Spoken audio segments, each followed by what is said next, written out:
What if the force required to attract everything you desire is not the force of grasping, but the gentle, immense gravity of release? Feel it now, in your own body. The subtle tension in your jaw, the tightness across your shoulders, the shallow breath that never quite fills your lungs. This is the posture of modern life, the anatomy of desperate wanting. We are taught to pursue, to strive, to hustle, to clench our fists tightly around our ambitions as if they were fragile birds we must protect from the wind. We build meticulous plans, we strategize against failure, we try to wrestle the chaos of life into submission, believing that our effort is the sole currency of success. And yet, you have noticed, haven't you? The harder you squeeze, the more the fine sands of your desired reality seem to trickle through your fingers, leaving you with nothing but the ache of your own strain. The universe seems to turn a deaf ear to your most desperate pleas, and the things you chase with frantic energy seem to recede with equal speed. This is the great paradox of creation. It is the exhausting, silent struggle that plays out in the quietest chambers of the heart. So let us try an experiment.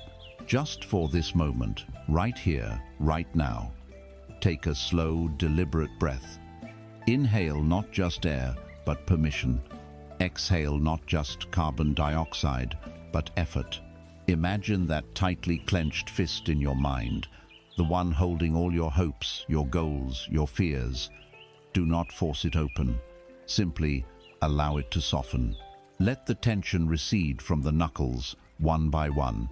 Feel the space emerging between your fingers, a quiet invitation. This is not an act of defeat. This is not giving up on your dreams. It is an act of profound courage and wisdom. It is the choice to stop fighting the current of life and instead to learn its rhythm.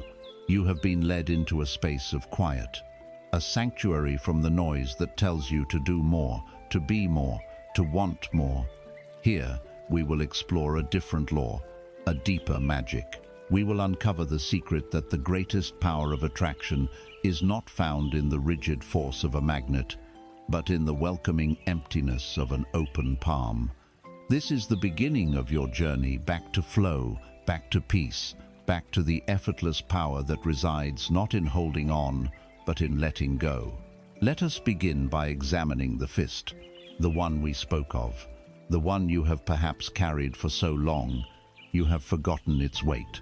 Look closer. It is not just a hand. It is a philosophy, a fortress, a prison built from the best of intentions. It is the shape of your mind when it is governed by the fear of lack. This clenching is not a sign of strength, but a symptom of a deep, unacknowledged wound.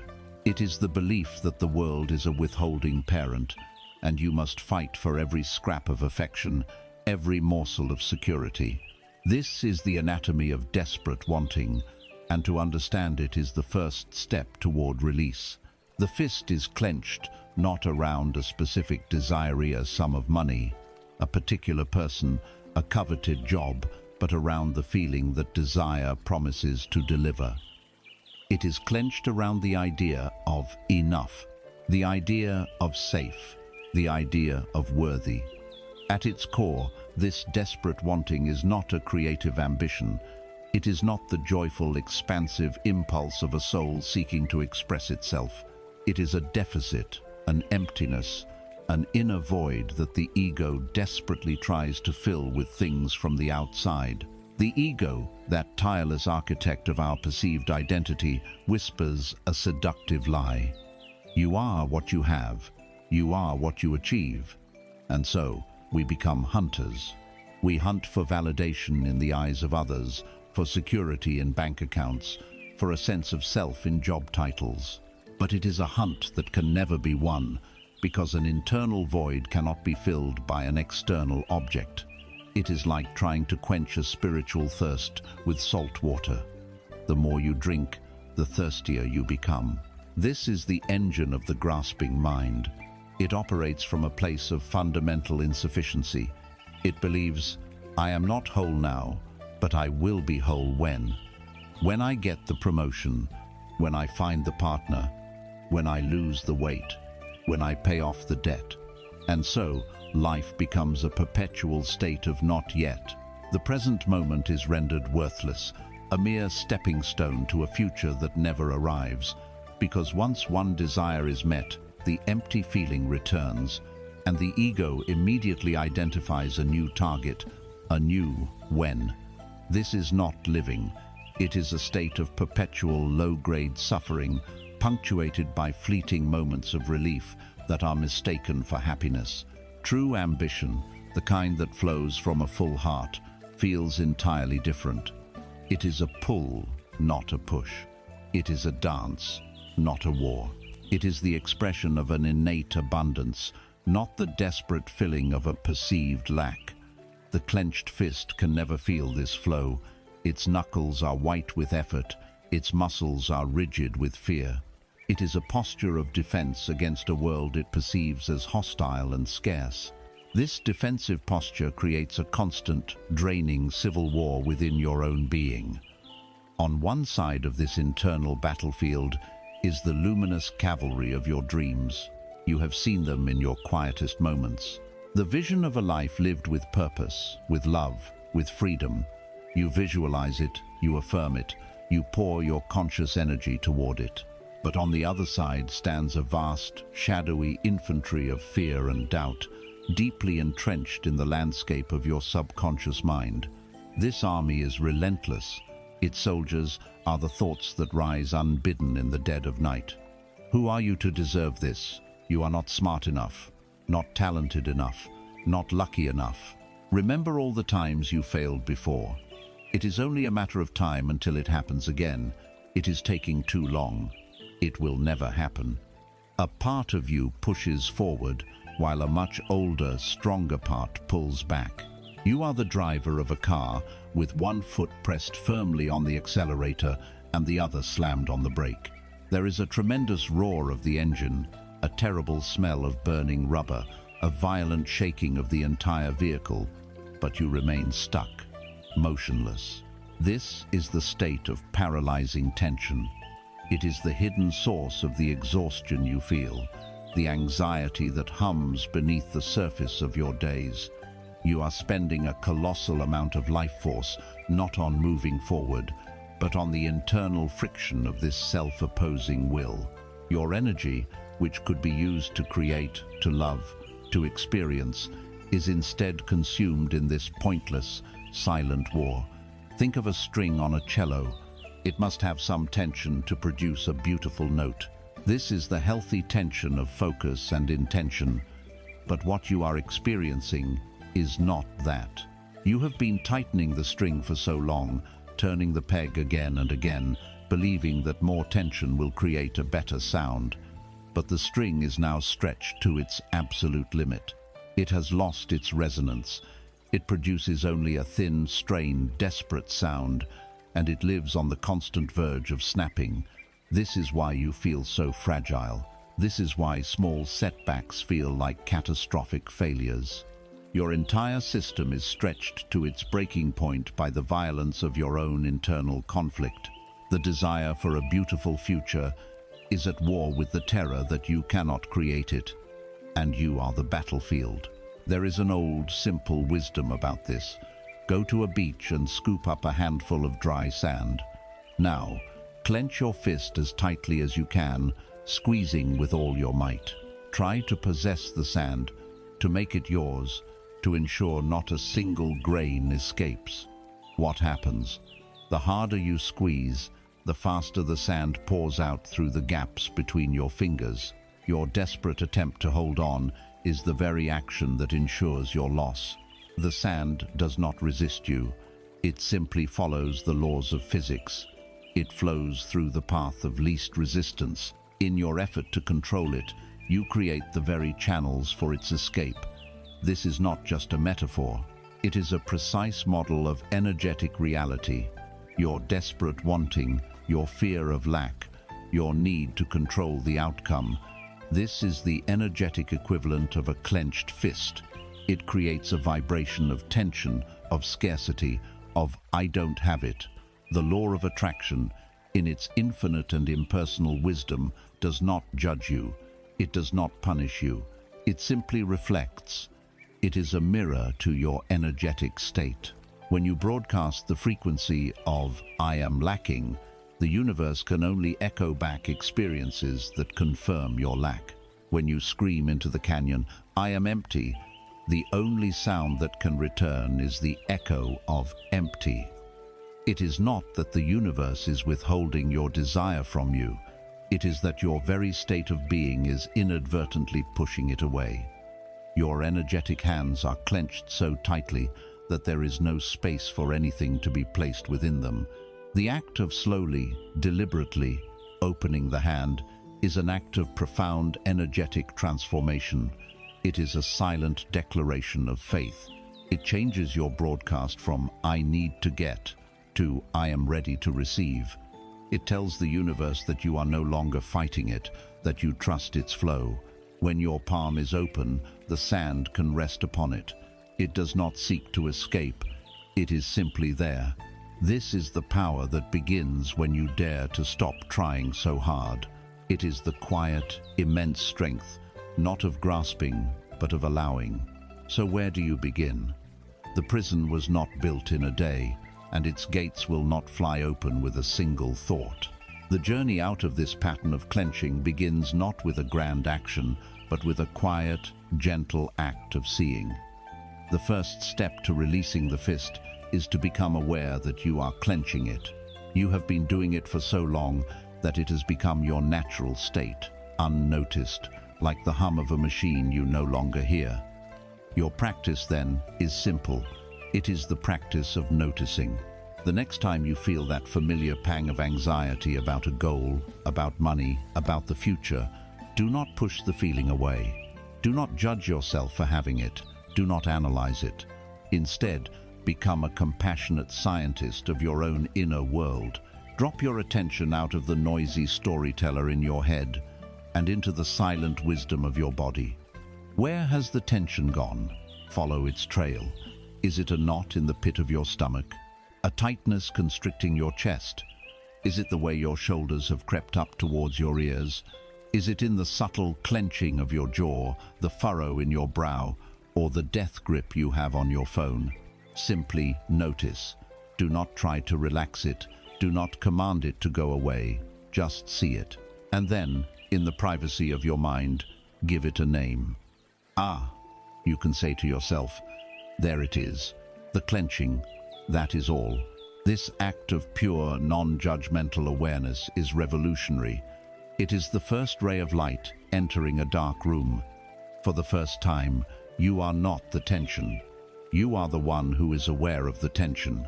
You have created a tiny, precious space between you, the silent observer, and the conditioned reaction of your fear. In that space, a new possibility is born. In that space, you are no longer a prisoner of your reactions. You are on the verge of remembering your freedom. This is the first, gentle loosening of the fingers. This is where the true work begins. Imagine your being as a powerful, silent broadcasting tower, standing tall in the center of your life. Every moment of every day, whether you are aware of it or not, this tower is sending a signal out into the vast, responsive field of the universe. This broadcast is not made of words, thoughts, or images you consciously conjure. Those are merely the surface decorations, the weather report read by an announcer. The true signal, the powerful carrier wave that penetrates the fabric of reality, is forged from a much deeper place. It is composed of the raw, unfiltered frequency of your dominant emotional state. It is the music playing beneath the announcer's voice. The clenched fist we spoke of, with all its tension and fear, is not a silent gesture. It is the very generator of this broadcast. Its tightness creates a specific, palpable, energetic signature, the signature of resistance. And it is this broadcast of resistance that creates the echo you experience as your life.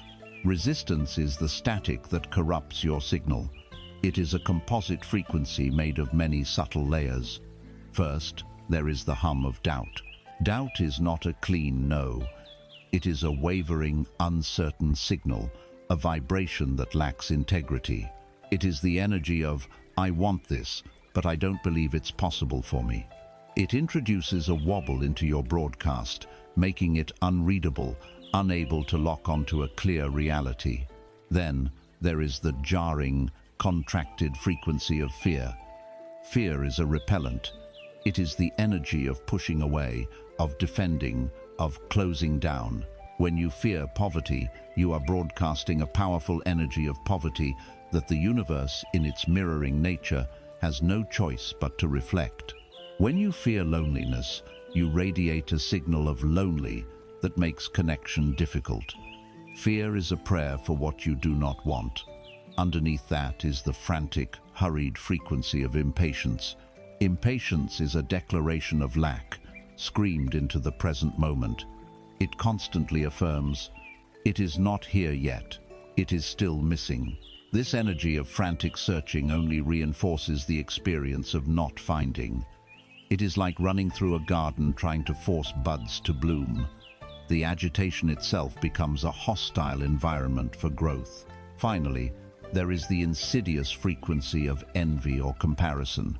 When you look at what others have and feel a pang of lack, you are powerfully tuning your own broadcast to the frequency of "not me" or "not enough." You are using your precious creative energy to affirm someone else's reality while cementing the absence of it in your own. The universe is a neutral, impersonal, and infinitely powerful amplifier. It does not analyze your biography. It does not judge your worthiness. It does not care if you are a good person. It has only one function: to receive the signal you are broadcasting and to return to you experiences that are a perfect vibrational match.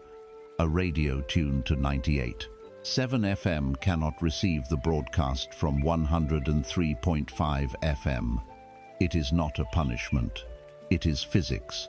If your being is consistently broadcasting the frequency of resistance, the composite hum of doubt, fear, and impatience, the universe cannot send you experiences of flow, trust, and abundance. It is an impossibility. It would violate its own fundamental law. The echo in the void is not a sign that you are alone or unheard. It is definitive proof that the system is working perfectly. The void is simply showing you the signal you are sending. This creates a tragic and exhausting war of frequencies inside you. There is the part of you that has read the books, that attends the seminars, that writes the affirmations. This is your conscious mind, the radio announcer.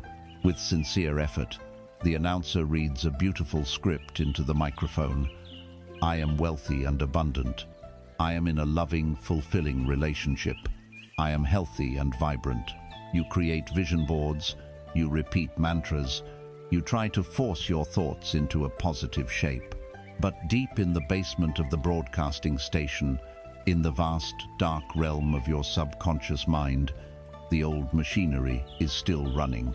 This machinery is your collection of core beliefs, your unresolved traumas, your inherited fears. It was programmed long ago, in childhood, from painful experiences, from the anxieties of your parents, from the limitations of your culture. And this old machinery generates a powerful low-frequency hum. It is the hum of "you're not worthy." The hum of life is a struggle. The hum of good things don't last. The hum of "be careful, you're going to get hurt." The announcer upstairs can speak of sunshine and roses, but the massive generator in the basement is broadcasting the frequency of a storm.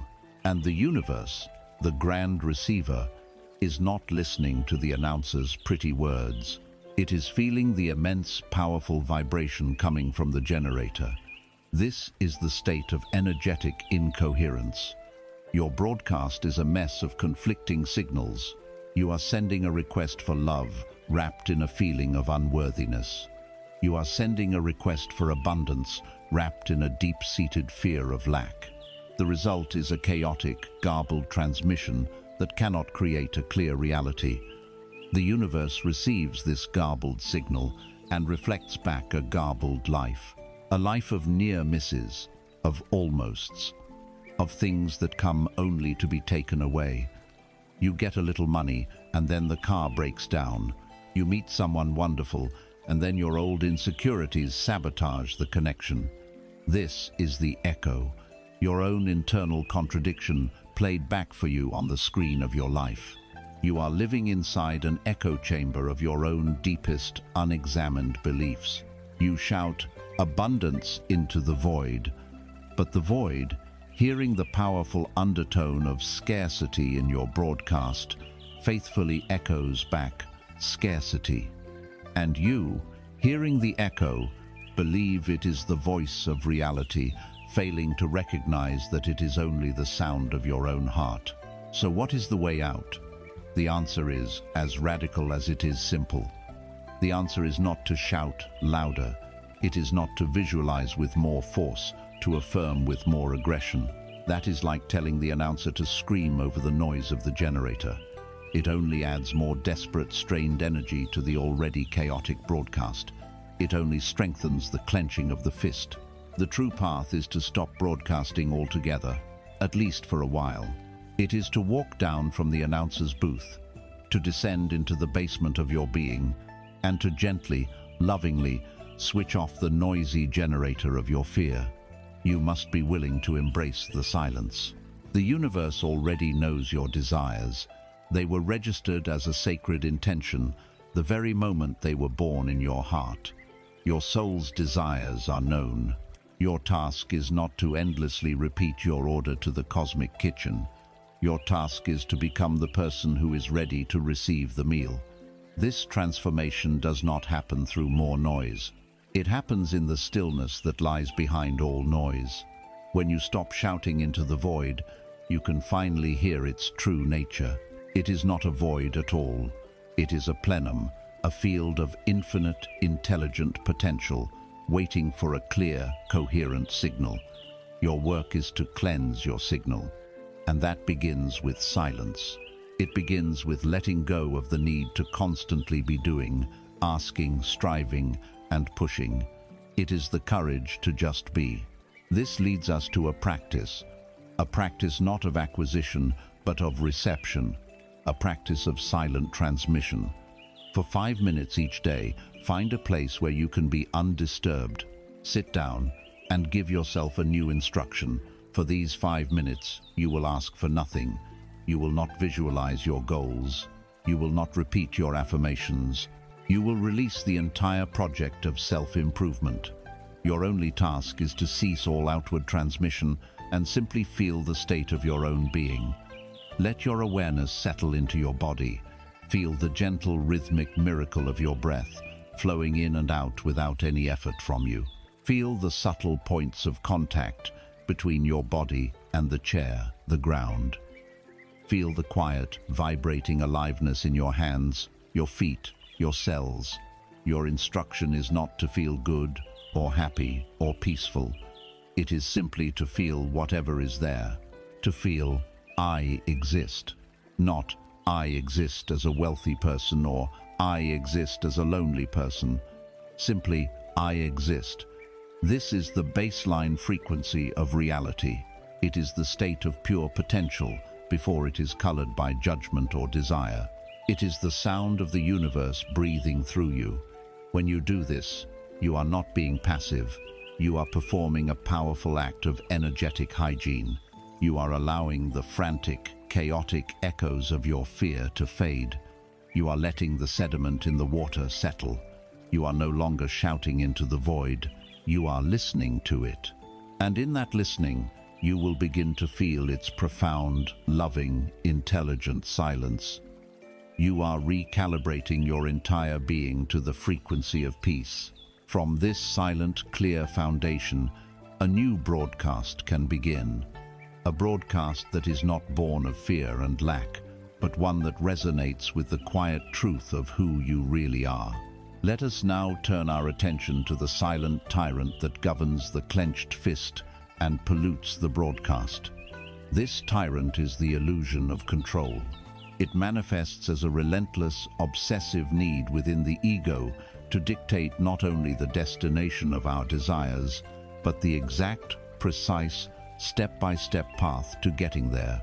Imagine the ego as a master architect sitting at a vast drafting table. With painstaking detail, it draws up the blueprint of your life. It specifies the timeline, it calculates the angles, it chooses the materials, it outlines every single corridor of cause and effect. First, this must happen, it declares, and only then can that happen. This person must approve, this door must open, this condition must be met. This architect is intelligent, logical, and deeply committed to your safety, but it is working from a fatal flaw. It is drawing the plans for an infinite landscape while looking at it through a keyhole. It cannot see the vast, interconnected reality that exists beyond its limited perception. It is unaware of the shortcuts, the hidden allies, the serendipitous events, and the far more elegant solutions that lie just outside its field of vision. The ego's obsession with control, its neurotic fixation on the how, is not a sign of power. It is a product of terror. The ego is fundamentally a survival mechanism designed to navigate a predictable, physical world. The unknown is its greatest enemy.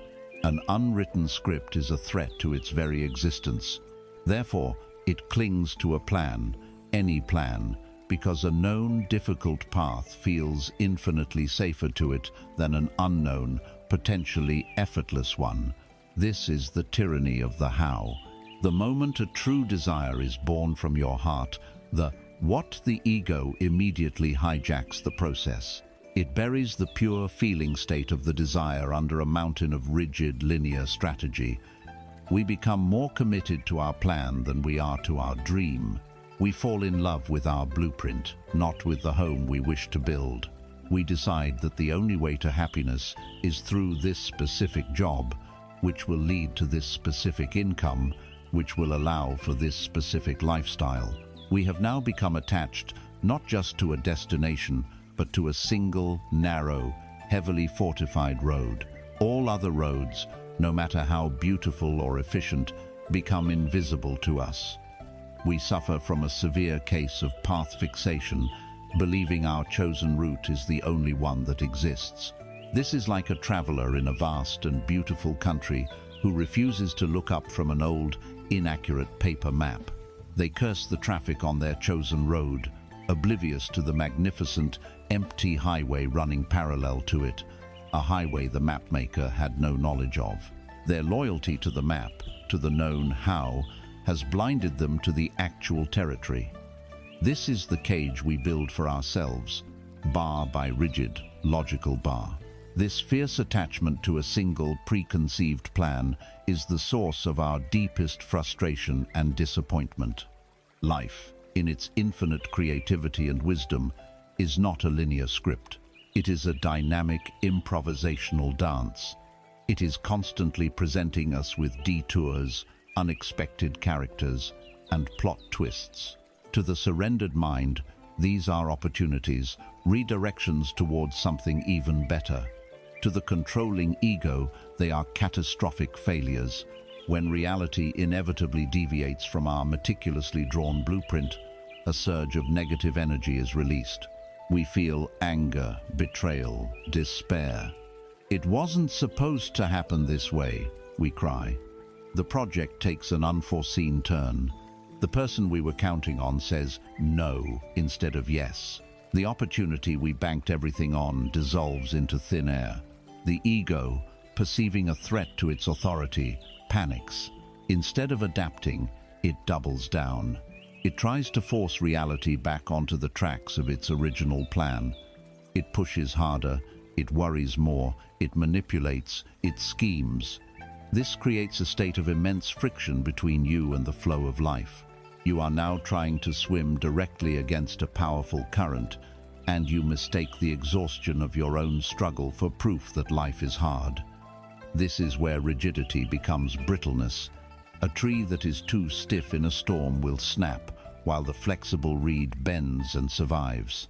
The controlling mind, in its refusal to bend, is constantly on the verge of breaking. Its peace is fragile. contingent upon everything going exactly as planida condition, that is, by nature, impossible. Now, contrast this with the intelligence of water. Water also has a clear destination, the sea. Its pull towards this endpoint is relentless, but water is infinitely flexible about the how. It does not argue with a mountain, it flows around it. It does not fight a boulder, it wears it down patiently over time or finds a new path. It seeps into the earth, it rises as vapor, it falls as rain. It utilizes every state, every obstacle, as part of its inevitable journey. It surrenders its form but never its direction. The surrendered human mind can learn to be like water, to hold the destination in its heart, like a quiet gravitational pull, but to remain fluid, open, and adaptable to the terrain of the present moment. The controlling mind is a block of ice, rigid, brittle, and easily shattered. The surrendered mind is living water, powerful, persistent, and free. The solution, then, is to redefine your role in the creative partnership with the universe. You have a job, and the universe has a job. Your roles are different, but equally sacred. Your job is not the how, it is the what, and, most importantly, the why. Your work is to get radically clear on what it is you truly wish to experience. To move beyond the surface level want. I want a new car, to the deep core feeling underneath it. I want to feel freedom, reliability, safety, and a sense of beauty in my daily life. This is the work of the heart. To marinate your being in the feeling state of the wish fulfilled. To know why you want what you want. This clarity of feeling is your contribution to the partnership. It is you, setting the destination on the cosmic GPS. Once you have done your job with sincerity and clarity, you must then have the wisdom and humility to let the universe do its job. The universe is the master navigator. From its higher vantage point, it can see all possibilities simultaneously. It knows the fastest routes, the most scenic routes, the routes with the least resistance. It is aware of conversations happening in rooms you have not yet entered, opportunities lining up in fields you have not yet considered. It can orchestrate synchronicities and serendipities that your logical mind could never conceive of. To insist on your own limited, step-by-step plan is the height of arrogance. It is like snatching the GPS from the dashboard and trying to navigate a sprawling metropolis using a child's crayon drawing of your neighborhood. You will become lost, frustrated, and you will miss the entire adventure. Letting go of the how is not an act of passivity or laziness. It is an act of profound intelligence and trust. It is handing the map back to the expert. It is saying with deep sincerity, I trust that you know a better way than I do. I have set my destination. Now, I will enjoy the journey, ready to be surprised and delighted by the route you choose for me. To anchor this profound shift in the physical world, we can use a ritual. A ritual is a physical prayer, an action that speaks to the subconscious mind more loudly than words. Find a quiet moment and a piece of paper. Choose one goal, one desire that is currently a source of tension and control for you. On one side of the paper, do your sacred work. Write down the what and the why. Describe the desire with as much clarity and feeling as you can. Write about how it will feel to have it, to be it, to live it. Pour the energy of the wish fulfilled onto the page. This is you, honoring your role as the one who chooses the destination. Now, take a breath. Turn the paper over. On the blank side, you will now honor the role of the universe. Write these words, or words that feel true to you. I completely and joyfully surrender the how of this manifestation to a power and intelligence greater than my own. I release my timeline. I release my need to control the process. I release my attachment to a specific outcome. I am open to unexpected paths, surprising solutions, divine timing, and this outcome, or something even better for the highest good of all. Read these words aloud, Let them vibrate through your body. Feel the meaning behind them, the great exhale of relief they offer. Then, in a safe and conscious manner, burn the paper. As you watch the flames consume it, or as you tear it into the smallest possible pieces and release it to the wind or a running stream, visualize the tight, anxious grip of control dissolving within you. See the rigid blueprint turning to ash. You have not abandoned your dream. You have done something far more powerful. You have given it freedom. You have given it wings. You have released it from the cramped cage of your logic and allowed it to soar in the infinite sky of possibility. Imagine that life is not a solid, static landscape that you must conquer, but a great and powerful river flowing ceaselessly toward a vast, unknown ocean. This river has its own intelligence, its own inexorable momentum. It has seasons of calm and seasons of flood. It carries everything within it, nutrients and debris, sunlight and shadow. From the moment you are born, you are placed in this river. You do not get to choose its ultimate direction. Its pull toward the sea is a law of nature. Your only choice, your entire spiritual work, is to decide how you will navigate its current. Your relationship to this current will determine the entire quality of your existence.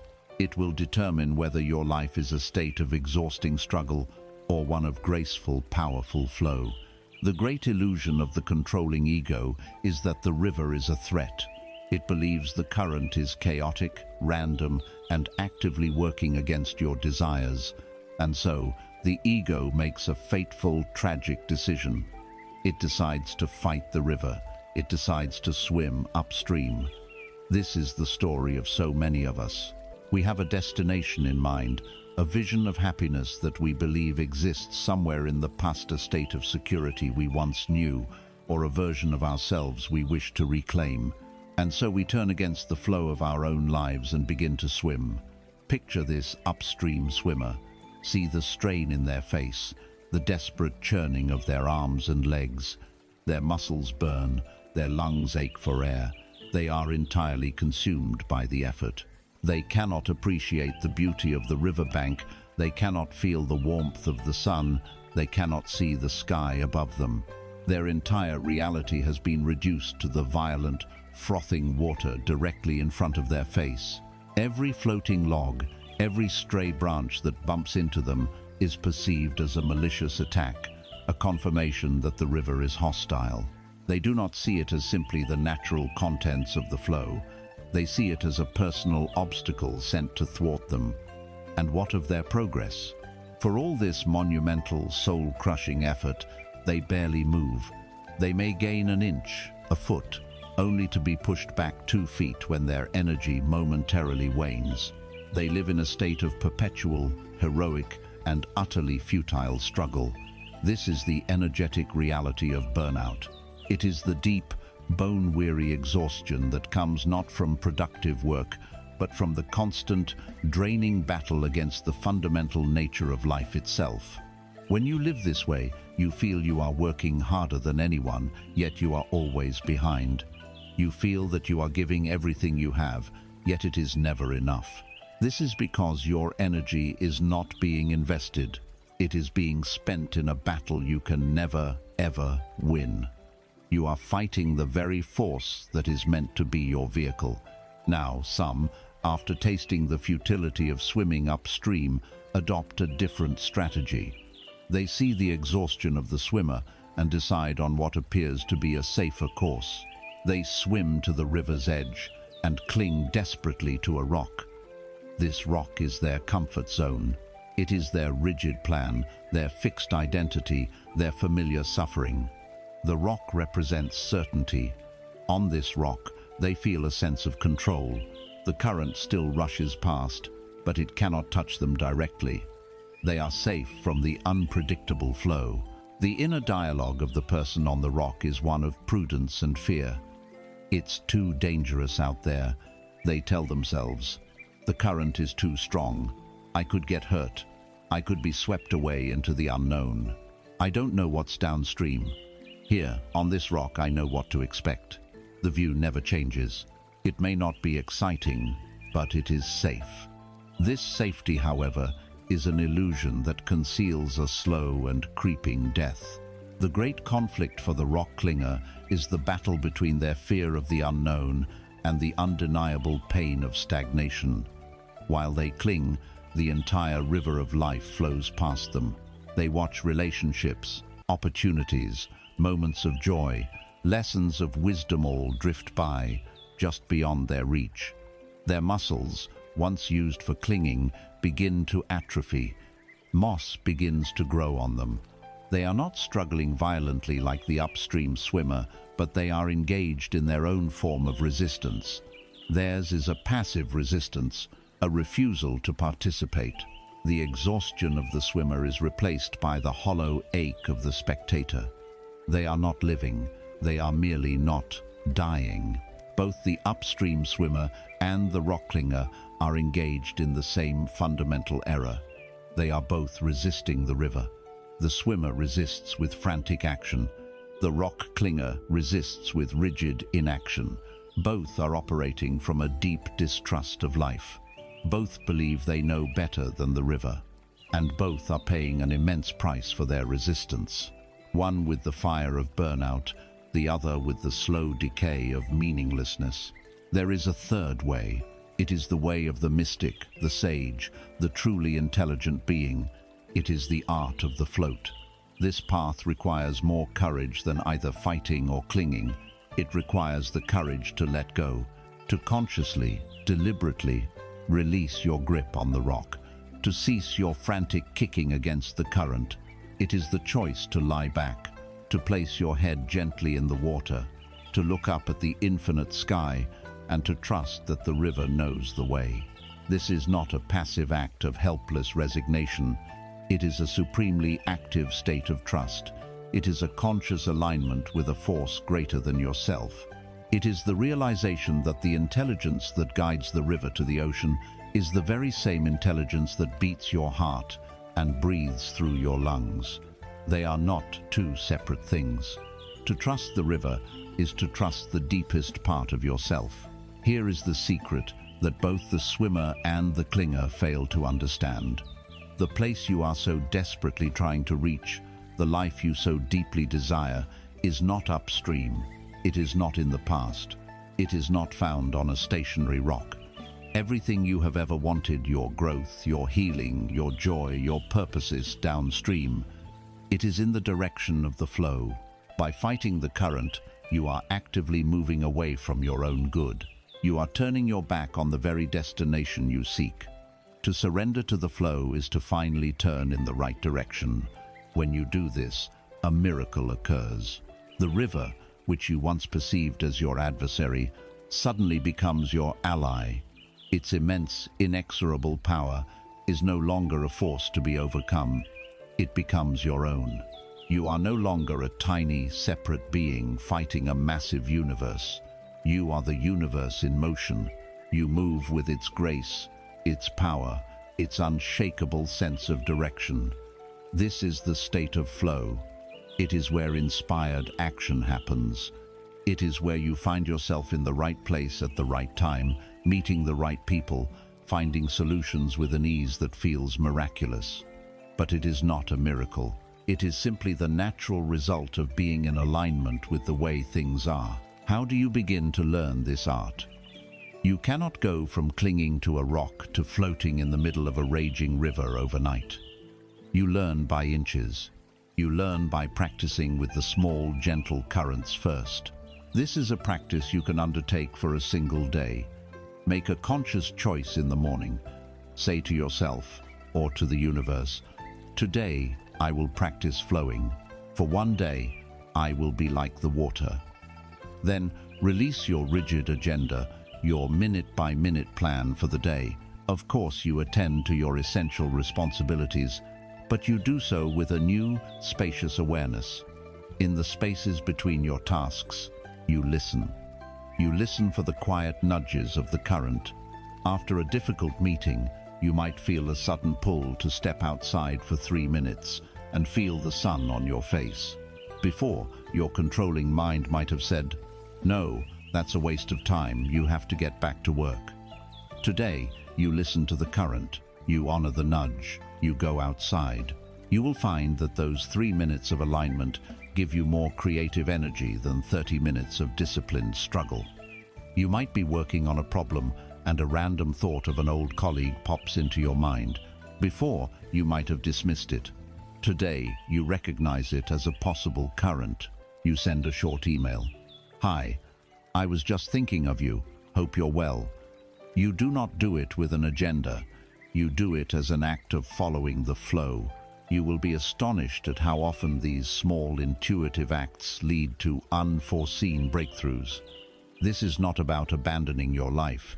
It is about learning its language. It is learning to distinguish the wise, quiet voice of the river from the loud, fearful shouting of your ego. Practice this for a day. Notice the moments of ease, the small synchronicities. You are dipping your toe in the water. You are learning to trust. And soon, you will find the courage to let go of the rock, lie back, and let the river of life carry you home. Consider yourself a traveler about to embark on the great journey of your life. In your mind, you pack a single bag with the essentials: courage, hope, an open heart. But you are unaware that you are also burdened by a convoy of invisible luggage. Each piece is an unfulfilled desire, an unresolved attachment you have accumulated over the years. One large, heavy suitcase is packed with the need for financial security. Another, awkward and cumbersome, holds the desire for a perfect romantic partner. There are smaller, nagging bags for a better body, a more prestigious job, the approval of your peers, and the success of your children. There is a dusty old trunk filled with grievances, holding on to the need for an apology that will never come. You set out on your journey, but every step is a monumental effort. You feel a constant, inexplicable fatigue. The path seems perpetually uphill. You see other travelers who appear to move with ease and grace, and you wonder what is wrong with you, unaware of the immense, unseen weight you are dragging behind you. This is the reality of our energetic lives. Every single thing we want, every goal we cling to, has a weight. It is not an ephemeral thought. It possesses a genuine psychic mass, and it consumes a measurable quantity of your finite life force. This is the crushing, invisible weight of wanting. Let us dissect the physics of this psychic mass. The weight of each desire is composed of several heavy elements. First is the weight of constant monitoring. Your mind becomes a hyper-vigilant radar system, perpetually scanning the horizon for signs of your desire's arrival. You check your email for the 100th time. You analyze a potential partner's every word. You track the stock market. You monitor the scale. This constant vigilance is a full-time job for a portion of your brain, consuming glucose, firing neurons, and draining the battery of your vitality. Next is the immense weight of worry. For every desire, the mind creates a dozen scenarios of how it could go wrong. What if I don't get the job? What if I get it and I'm not good enough? What if I lose the money? What if this relationship fails like the last one? Each of these negative visualizations is a small psychic anchor dropped into the future, tethering you to a state of anxiety and draining your creative power from the present. Then there is the corrosive weight of comparison. With every desire comes an implicit awareness of its absence. You are constantly measuring the gap between the reality of what is and the fantasy of what could be. This gap becomes a source of chronic dissatisfaction. You are never here, now, fully. You are always living in a state of if only, a mental landscape where you are perpetually falling short. Finally, there is the exhausting weight of justification. We spend so much energy explaining to ourselves and to others why we need this external thing to be happy, to feel complete. This internal argument is a constant drain, a defense of a position that deep down your soul knows is untrue. Now, multiply this complex, energy-intensive process by the dozens of things you are actively wanting at any given time. Your mind becomes like a computer attempting to run 50 complex software programs simultaneously. The system inevitably slows down, the screen freezes, the fan whirs with the effort of it all. This is the source of your brain fog, your procrastination, your inability to focus. Your psychic RAM is completely overloaded by the sheer weight of your attachments. You have no processing power left for creativity, for presence, for joy. This leads to a cruel and vicious cycle of depletion, a trap so subtle that millions are caught in it without ever diagnosing the nature of their prison. The central paradox is this: we pursue our desires because we believe their attainment will grant us a feeling of peace, freedom, and energy. Yet, the very act of pursuing them from a place of attachment is the primary source of our anxiety, bondage, and exhaustion in the present moment. We are trying to find a cure that is hidden inside the disease itself. Consider the person who is exhausted by financial stress. They believe, if only I had more money, I could finally relax and feel secure. So they work longer hours, they take on more risk, they worry constantly about their investments. The desperate, grasping pursuit of money, born from a feeling of lack, is precisely what is destroying their peace and security right now. The chase for the solution is actively amplifying the problem. Or consider the person who feels achingly lonely. They believe, if only I could find a partner, I would feel loved and whole. This belief fuels a frantic search. They go on endless dates. They contort their personality to be more appealing. They analyze every interaction for signs of hope or rejection. This needy, desperate energy, born from loneliness, is often repellent. It prevents the authentic, relaxed connection they crave from ever taking root. The very intensity of their wanting becomes a barrier to receiving. The conflict is profound. The part of you that wants to feel better is using a strategy that guarantees you will feel worse. You are trying to fill a hole in your soul by digging it deeper, using the shovel of your own desperate desire. Every time you say, "I will be happy when," you are inflicting a small wound upon your present self. You are declaring you're now to be insufficient, impoverished, and unworthy. This is the ultimate energetic cost. The constant rejection of the only life you actually have this moment in favor of a fantasy you may never reach, especially not while you are mired in the heavy, joyless energy of desperate wanting. The wisdom our culture teaches is a lie. It tells you that happiness is a process of addition. Add a bigger house, add a better car, add more followers, add another degree. It convinces you that you are an empty vessel that must be filled with external things to have value. But the great spiritual masters, the sages of all traditions, have always taught the opposite. They have taught that true freedom, true lightness, true joy is found not through addition, but through the sacred art of subtraction. This does not mean you must live a life of bleak asceticism, renouncing all worldly goods. It is not about having nothing. It is about the profound realization that your peace is more valuable than your possessions. It is about consciously, intelligently deciding which desires are worth the immense energetic cost of carrying them. It is the grace of letting go. When you release your attachment to a single heavy desire, you don't lose something. You gain something infinitely more precious. You gain your life force back. The energy that was being consumed by monitoring, worrying, and comparing is instantly returned to your system. It is an immediate infusion of vitality.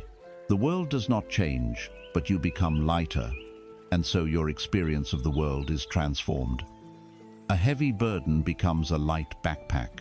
A steep mountain becomes a gentle hill. Freedom is not an empty field. It is the feeling of soaring. And to soar, you must first release the sandbags that are holding your balloon to the ground.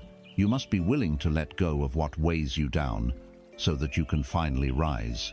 This calls for a courageous act of personal accounting, an honest audit of your own energetic life. Take a piece of paper and a pen. This will be your energetic balance sheet.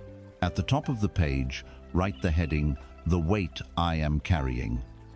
Now, without judgment, begin to list every single thing you are actively wanting, every outcome you are attached to. Be ruthlessly honest. The promotion at work, your partner to be more affectionate, a flatter stomach, a new sofa, your team to win the championship, an apology from a family member who hurt you years ago, a quiet weekend. List it all, the profound and the trivial, for all of it has weight. When your list is complete, go through it again, item by item. Beside each one, ask yourself this penetrating question and write down the answer. What is the energetic price of this attachment? Is it costing you your sleep? Is it costing you your ability to be present and patient with your children? Is it stealing the joy from your hobbies? Is it creating tension in your body? Is it making you irritable and anxious? Assign a cost. You will quickly see that some desires have a devastatingly high interest rate. A desire for a luxury car might be costing you your present moment peace of mind. The need for someone's approval might be costing you your authenticity. Now, look at your completed balance sheet. See the immense burden you have been carrying, perhaps for years. And then perform the act of liberation. Choose just one or two desires whose price is simply too high, whose weight is too crushing. Circle them. Take a deep breath and make a conscious, loving declaration to yourself. For the sake of my own peace, for the love of my own life force, I now willingly release my desperate attachment to this outcome. I let it go. As you do this, feel the shift. Feel the invisible suitcase slipping from your grasp. Feel the lightness returning to your shoulders. This is not an act of failure. This is not giving up. It is the ultimate act of self-love. It is the intelligent, powerful choice to value your own being more than any external prize. It is the beginning of learning to walk through life with grace, unburdened and free. We have spoken at length of the clenched fist. We have analyzed its anatomy, its motivations, its devastating energetic cost. We have seen it as a fortress of fear, a prison of control. Now, the time has come to explore its sacred opposite. The time has come to speak of the open palm. These two gestures represent the two fundamental paths a human soul can take, the path of fear or the path of trust. The fist is the primal gesture of defense, of struggle, of holding on. It is the posture of a being who believes the world is a battleground and life is a thing to be fought and conquered.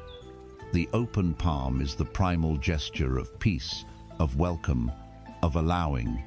It is the posture of a being who understands that life is not a battle to be won, but a dance to be joined.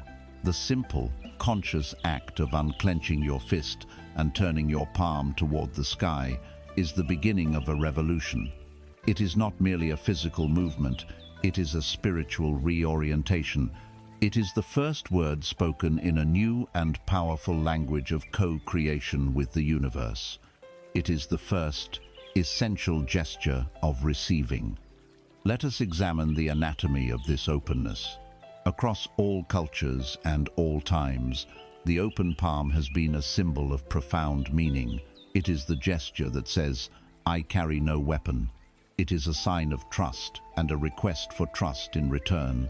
It is the posture of the giver, offering alms to the needy, and it is the posture of the receiver, held up in prayer to receive grace from the heavens.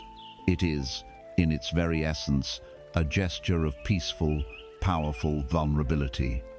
This physical posture is a direct mirror of a psychological and spiritual state. To open your palm is to declare, "I have nothing to hide. I am not afraid." This vulnerability is not the weakness the ego believes it to be. It is the highest and most courageous form of strength. It is the strength to trust life. It is the courage to believe that you do not need to defend yourself against the universe, for the universe is not your enemy. The clenched fist operates as a closed, energetic circuit. Its focus is entirely inward, on the act of holding, guarding, possessing. It consumes its own energy in a tight, anxious loop. The open palm breaks this circuit. It ceases the internal activity of holding on, and in doing so, it changes your entire energetic field. It shifts from being a fortified castle with the drawbridge pulled up to being a welcoming courtyard with the gates thrown wide. Its energy radiates outward, not as a force, but as an invitation. It creates a gentle, receptive vacuum, a space into which life can flow. A clenched fist cannot receive a gift, no matter how desperately it wants one. It is an impossibility. To accept a gift, you must, by definition, open your hand. The treasure you seek cannot be taken by force. It can only be received through an act of opening. Yet, this simple act of unclenching the hand can feel like the most terrifying act in the world. As you contemplate letting go, the voice of the ego, the warden of your lifelong prison, will rise up in a panic. It will scream with all its might, "Do not do it. Are you a fool?" If you open your hand, the few precious coins you have fought so hard for will fall out and be lost forever. You will be left with nothing but a foolish, empty hand. This emptiness is death. Hold on tighter. This is the raw terror of the unclenched hand. It is the epicenter of our resistance to letting go. It is the ultimate conflict between two opposing worldviews, the scarcity mindset versus the abundance mindset. The scarcity mindset, the philosophy of the clenched fist, believes that goodness, love, and security are finite, limited resources. It believes there is only so much to go around, and you must fight, claw, and hoard your tiny share. To this mindset, an open hand is a sign of suicidal foolishness. It is giving up your only defense. The abundance mindset, the philosophy of the open palm, knows a deeper truth. It knows that goodness, love, and security are not finite resources at all. They are the very fabric of the universe, an infinite, self-generating flow. It knows that the more you open your hand to give and receive, the more you participate in this endless current. To this mindset, the clenched fist is the true foolishness, for it cuts itself off from the infinite ocean of life in order to protect a few stagnant drops of water. This moment of choice, the decision to open your hand, is a profound leap of faith.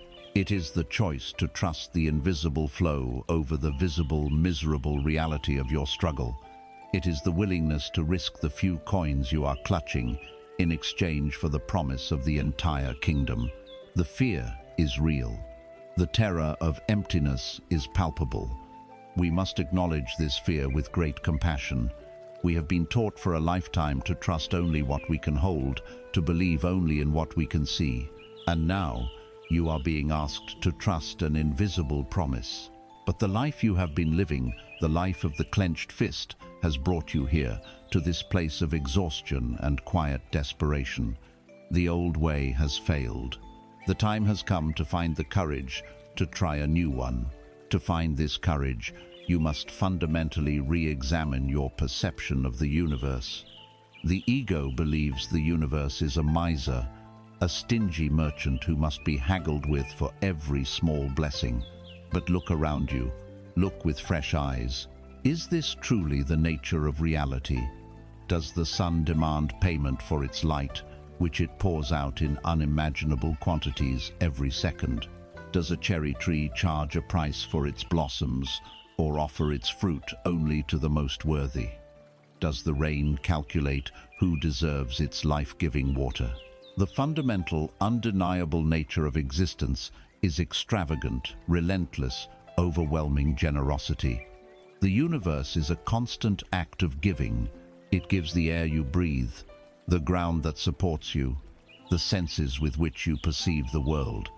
Life is always being offered to you, in every moment. The problem has never been a stingy universe. The problem has always been a closed receiver. The gifts of life, the insights, the synchronicities, the moments of grace, the opportunities, the love are raining down upon you and around you at all times. But if you are walking through this torrential downpour of grace with a tiny, sealed, thimble your clenched fist, you will look up at the sky and complain of a drought. You will insist that the universe is withholding, that life is unfair. The open palm is the simple, powerful act of putting down the thimble and holding out a great, empty bowl. It is the declaration, I am now willing to receive the abundance that has always been here. The universe is not waiting for you to become worthy. It is not waiting for you to prove yourself. It is simply, patiently, waiting for you to open your hands. This profound spiritual shift begins with a simple physical practice. It is a way to teach your body, and therefore your deep subconscious mind, this new language of trust and reception. Find a quiet place where you can sit undisturbed for just 2 minutes. It is a short time, but the effects can be profound. Close your eyes. Allow your breath to be natural.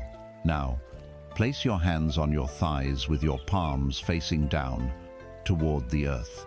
Settle into this posture for a minute or so. Feel the energy of it. This is the posture of being grounded, of holding, of being in control. It has a certain stability to it, a sense of finality. It says, I have what I have. This is my territory. I am in charge. There is nothing wrong with this energy, but it is the energy of holding on.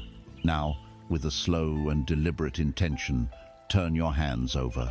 Let your palms now face upward, toward the sky, resting gently and openly on your thighs. As you make this simple physical rotation, bring your full attention to the subtle shifts that occur within your being. The physical change is small, but the energetic change can be immense. Notice how the feeling tone of your body changes. The posture is no longer one of control, but one of allowing. It is no longer a statement, but a question. It is no longer about possessing, but about being available. The energy has shifted from I am holding to I am willing. There is a newfound vulnerability in this posture, a sense of exposure, but feel deeper. Beneath the vulnerability, there is a quiet, dignified strength. It is the strength of one who does not need to be in control. It is the peace of one who is willing to be met by life. Do not try to feel anything special. Do not force any particular emotion. Simply rest in this posture of openness. Breathe. You are physically repatterning your relationship with reality. You are teaching your very cells that it is safe to be open, that it is safe to receive. You are practicing, in the simplest way imaginable, the first and most vital gesture of grace.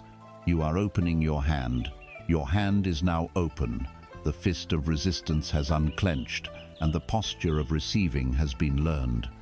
But an open palm is not merely a passive, empty space.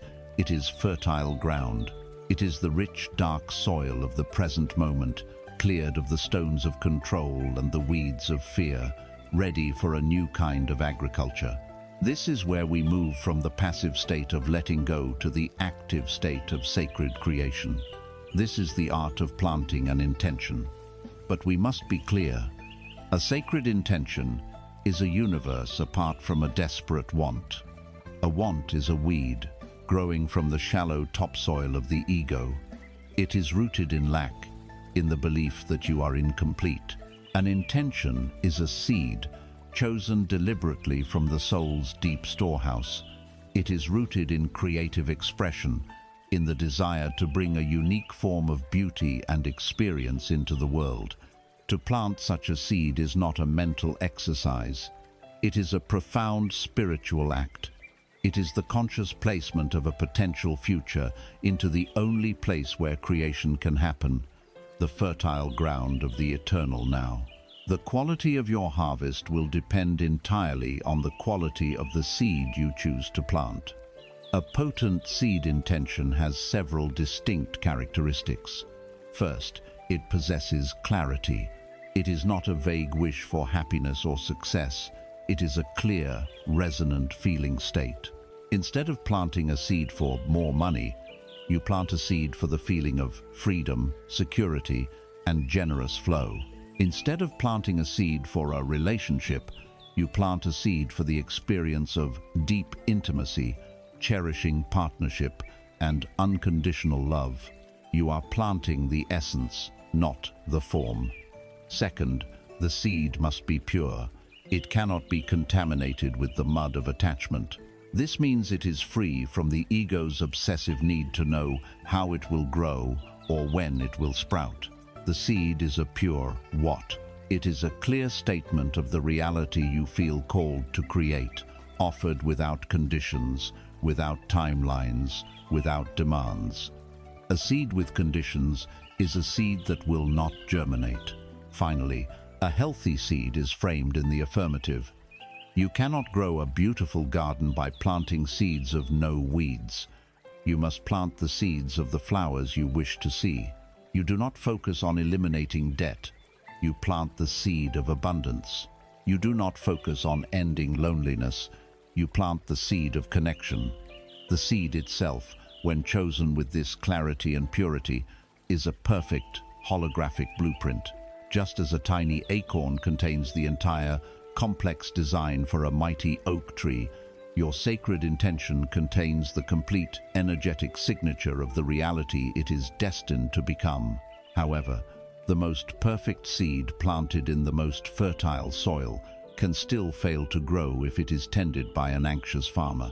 This anxious farmer is the part of us that, despite our best intentions, remains in the grip of fear and doubt. This farmer performs the sacred act of planting, but then immediately begins to sabotage the process through a lack of trust. The moment the seed is in the ground, the anxiety begins. The primary form of this sabotage is digging up the seed to check for progress.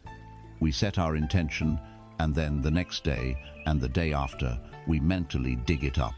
Is it working yet? Do I see any results? Is there any sign? We demand proof. We look for external validation that our intention has taken. This constant energetic prodding and poking is devastating to the delicate, invisible process of germination. The seed needs to be left alone in the darkness of the unknown to do its mysterious work. Your need for premature certainty is a poison to its roots. Another form of sabotage is improper watering. The anxious farmer either overwaters or underwaters.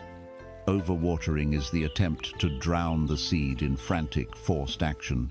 It is the hustle born of fear. I've set my intention for a new career, so now I must send out 500 resumes, attend 20 networking events, and work until I collapse. This frenetic activity is not inspired action. It is the energy of panic. It floods the soil and suffocates the seed. Watering is just as damaging. This is when we plant the seed and then forget it, allowing the soil of our belief to become dry and cracked. We let our doubts and fears parch the ground. The water that a seed intention needs is the gentle, consistent moisture of your faith. It is the quiet knowing, the calm trust, that what you have planted is growing, even when you cannot see it. A daily moment of quiet gratitude for the reality that is on its way is the perfect, life-giving water. Finally, the anxious farmer is quick to blame the soil. When the sprout does not appear on the ego's rigid, impatient timeline, the farmer declares, "This ground is barren. The universe is broken. The laws of attraction don't work for me." They curse the soil, ignoring the fact that their own anxious meddling is the true cause of the failure. This internal conflict between the wise, trusting act of planting and the fearful, neurotic act of meddling is the graveyard where most dreams die. The intention is pure, the potential is real, but it is strangled in its crib by the very hands that planted it. The remedy to the anxious farmer is a profound shift in perspective, a humbling recognition of the division of labor in the creative process. You must come to understand and deeply respect the wisdom of the soil. The soil, the universe, life, God, whatever name you give, it possesses an intelligence that dwarfs your own. It knows about seasons and cycles. It understands that all things require a period of gestation in the dark, silent earth before they can break through into the light. It knows the mysterious alchemy that transforms a tiny, dormant seed into a vibrant, living reality. Your job and the soil's job are different. Confusing them is the root of all struggle. Your job is specific and sacred. You are the planter. Your work is to choose the highest quality seed possible, the purest, clearest intention your soul can conceive. Your work is to prepare the soil by weeding out your attachments and fears. Your work is to plant that seed with a heart full of sincerity and love. And then your work is done. You must have the humility to step back and allow the soil to do its work. The soil is the germinator. It takes your tiny blueprint and marshals the infinite resources of the cosmos to bring it into form. It manages the complex interplay of sunlight and shadow, of rain and drought. It orchestrates the synchronicities, the chance meetings, the brilliant ideas. To interfere with the soil's work is not helpful. It is heresy. It is the arrogance of a child telling a master architect how to build a cathedral. To trust the soil, to surrender the how and the when to its profound and mysterious intelligence, is the ultimate act of faith. It is the true meaning of letting go. It is the understanding that your desire is safe, that it is being tended to by a power far more capable than your anxious, conscious mind. To give this sacred contract a tangible form, to anchor your act of trust in the world of the physical, you can create a small ceremony of planting. This ritual is a way of formalizing your role as the planter and respectfully handing the process over to the soil. Find a beautiful piece of paper. Upon it, write your sacred intention. Do not write it as a future wish, but as a present reality.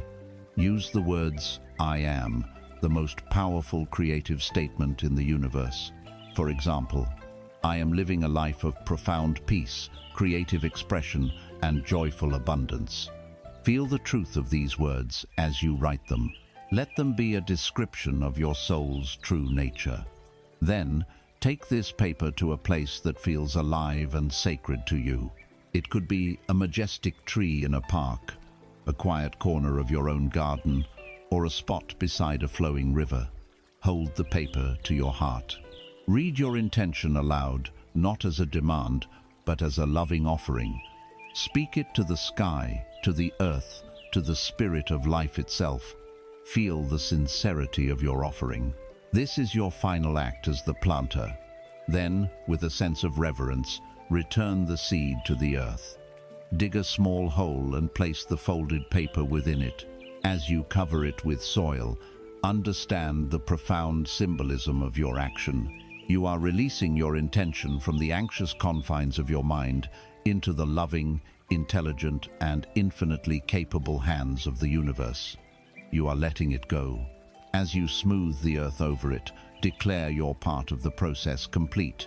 You can now walk away, not with the nervous, hopeful anxiety of the amateur farmer, but with the calm, quiet, powerful confidence of the master who knows he has planted a perfect seed in perfect soil. You do not need to check on it. You only need to tend the garden of your own heart, trusting completely that the wisdom of the soil is already at work. You have planted the seed of your intention in the fertile soil of the universe. Your work as the planter is done, and now a great and challenging space opens up, the time of waiting, the season of germination. It is in this space that the anxious farmer is most tempted to meddle. The impulse to do something becomes almost unbearable.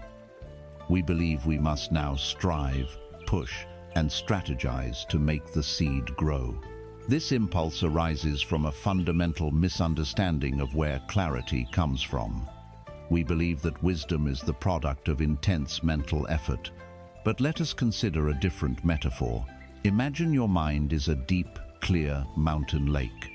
Its natural state is one of perfect stillness, so clear that it flawlessly reflects the vastness of the sky, the surrounding peaks, the passing clouds. The pebbles on its bed are visible in every detail. This clarity is your birthright. It is the original state of your consciousness. But for most of us, this is not the daily condition of our mind. The winds of anxiety have been blowing across its surface for years. The storms of fear have churned its depths, and our own frantic efforts, our constant paddling to get somewhere else, have stirred up all the mud and sediment from the bottom. The lake of our mind is now a turbulent, opaque, muddy pool, and we, standing on the shore, are desperately trying to see our own reflection.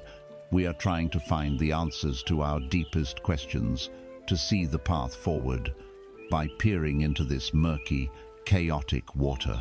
The futility of this is obvious, yet it is our default strategy. When we lack clarity, what do? We stir the water more. We plunge our hands in and agitate the mud, hoping it will somehow clear.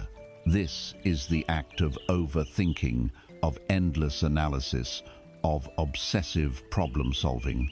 We create spreadsheets of pros and cons. We solicit a dozen different opinions. We consume mountains of information from books and podcasts, hoping that more data will magically produce wisdom. But this frantic doing only adds more turbulence to the system. It deepens the confusion. The mind under pressure does not produce insight. It produces more anxious thoughts. It operates from a state of fight or flight, a survival mode that is designed for immediate physical threats, not for discerning subtle spiritual truths. The part of your nervous system that is connected to intuition, creativity, and expansive awareness, the rest and digest system, can only be activated in a state of calm. You cannot force a solution from a state of stress any more than you can see the sky in a churning, muddy lake. Our entire culture is built on this fallacy. We worship at the altar of busyness. We have been conditioned to believe that an empty calendar is a sign of a wasted life, that stillness is laziness, and that any action is superior to inaction. We feel a deep, gnawing guilt when we are not being productive. This addiction to motion is the primary obstacle to the clarity we crave. We are trying to find our way home by running frantically in every direction. The prescription for this condition is simple, yet for the modern mind, it is profoundly challenging. The prescription is to be still, to stop stirring the water. The moment you commit to this, however, you will likely encounter a deep and visceral discomfort. This is the internal conflict between the soul's desperate need for peace and the ego's terrified addiction to motion. This discomfort is the withdrawal symptom of the busy addict. When you cease your constant doing and simply sit, you are forced to confront everything you have been using busyness to run from. The first wave of discomfort is the fear of missing out, the ego's panic that if you stop striving, the world will pass you by and you will be left behind. It believes your effort is the only thing keeping your life afloat. The second, deeper wave is the confrontation with your own inner landscape. The noise of your life has been a sophisticated strategy to avoid the silence in which your unresolved emotions reside. In the stillness, the loneliness you have been outrunning may catch up to you. The grief you have buried under a mountain of tasks may begin to surface.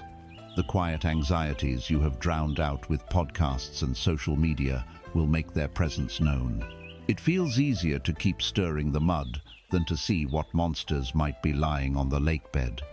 Finally, there is the raw physical agitation of the addicted body.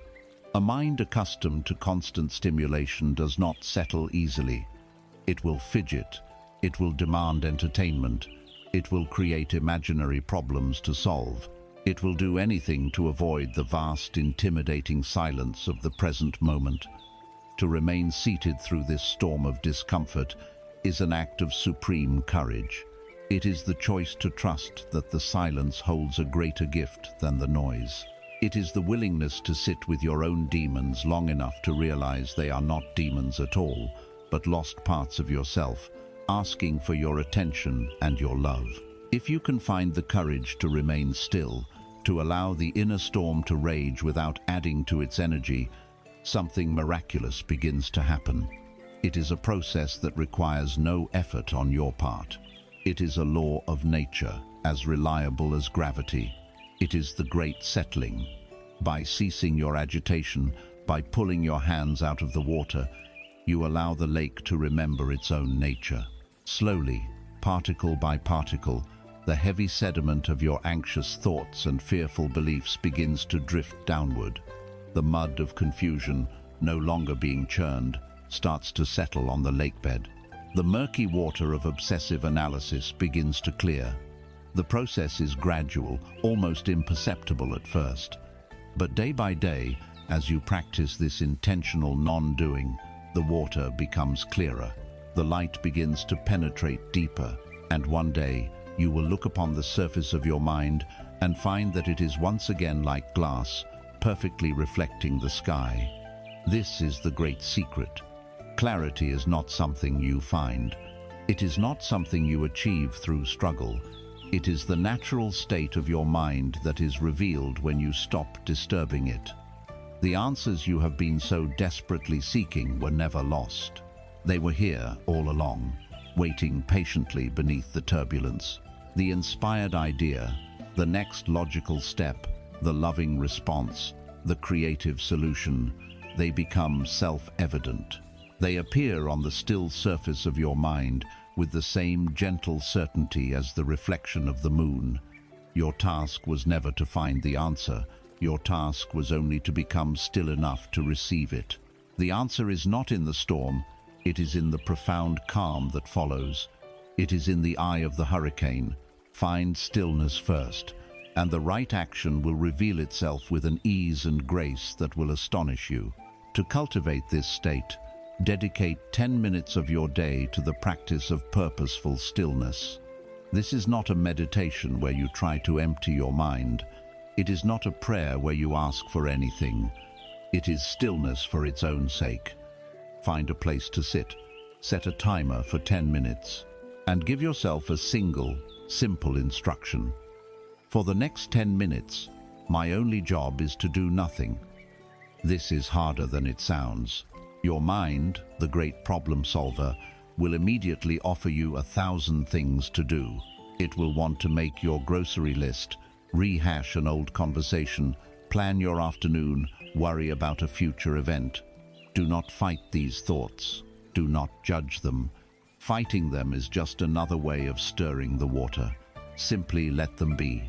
Imagine that you are the vast, deep, unshakable body of the lake itself. These thoughts are just ripples on the surface, a breeze passing over. They are temporary weather patterns. They are not the lake. You are the silent, spacious, peaceful depth that holds the weather. You are not trying to stop the wind. You are simply resting in the profound awareness of your own stillness, your own depth, which is untouched by the surface-level activity. Practice this daily. This purposeful stillness teaches you, at a cellular level, that you are not the chaos of your mind. You are the silent, conscious space in which that chaos appears and dissolves. You are not the storm. You are the sky. You are not the mud. You are the lake. And your true nature, when left undisturbed, is perfect clarity. In the great silence that follows the settling of the lake, you may begin to feel a new movement. It is not the turbulent churning of your own effort, but something else. A gentle, persistent, and powerful current. A subtle wind blowing across the now still water. Your first instinct, conditioned by a lifetime of struggle, may be to resist this new force, to see it as yet another thing to be overcome. But it is here that we must confront one of the most misunderstood and powerful concepts in all of spiritual life. We must learn to redefine the word surrender. In our culture, to surrender is to lose. It conjures images of a defeated army waving a white flag, of giving up, of admitting failure. It is an act associated with weakness and humiliation. This single toxic misunderstanding is a primary reason we remain trapped in struggle. We must reclaim this word. we must infuse it with its true and sacred meaning. For authentic surrender is not an act of a defeated soldier, it is the consummate act of a master sailor. The wise sailor does not see the wind as an enemy. He does not stand on the deck of his ship, shaking his fist at the sky, demanding that the wind blow in the direction he desires. He understands that the wind is a vast, impersonal, and immensely powerful force. To fight it is insanity. To ignore it is to remain adrift. The sailor's genius lies in his ability to work with the wind, regardless of its direction. He has learned the art of hoisting his sails at precisely the right angle to catch the invisible power and use it to glide toward his chosen destination. This is surrender. It is not giving up. It is the intelligent, graceful, and powerful act of aligning with a force far greater than oneself. We must learn to distinguish, with absolute clarity, the energy of giving up from the energy of surrendering. Giving up is an act of the ego in despair. It is born from hopelessness and bitterness. It is the final collapse after a long and fruitless struggle. Its energy is heavy, cynical, and deadened. It is the sailor, exhausted from rowing against the wind, throwing his oars into the sea and declaring, "It's impossible. I'll never reach my destination. I quit." In this act, he abandons both his struggle and his destination. He resigns himself to being lost at sea. Surrendering is an act of the soul in its wisdom. It is born from a place of profound trust and humility. Its energy is light, open, and alive with potential. It is the sailor who, recognizing the futility of his own rowing, lays down his oars, not in defeat, but in intelligence. He then turns his full attention to the sails. He says, "My own power is limited, but the power of this wind is limitless. I will cease my own exhausting effort and instead learn to harness this great, unseen ally." He does not abandon his destination. In fact, he recommits to it, but he releases his attachment to the painful, inefficient method of getting there by his own force alone. Giving up is an abdication of power. Surrender is the claiming of a much greater power. The ego, your inner micromanager, wages a relentless war against this wisdom. The ego's entire sense of identity is built upon the illusion that it is the sole doer in your life. It is the hero of the story, the one who struggles against the odds and, through sheer force of will, makes things happen. It takes credit for every success and agonizes over every failure. The idea of surrendering to a higher power feels, to the ego, like an annihilation. If it is not in control, if it is not the one rowing the boat, then what is its purpose? It equates surrender with a demotion, a failure, a loss of its very identity. And so, it fights. It will present you with 1,000 arguments against letting go. It's all up to you, it will insist. If you don't make it happen, no one will. Don't be lazy. Don't be passive. You have to fight for what you want. It glorifies the struggle itself, mistaking the feeling of effort for the feeling of importance. The soul, meanwhile, your deep, quiet, inner knowing, whispers a different story. It stands beside the ego on the deck of the ship and says, "Beloved friend, your effort is valiant, but misguided. You are trying to push the ocean. Let go of the oars. The blisters on your hands are not a badge of honor.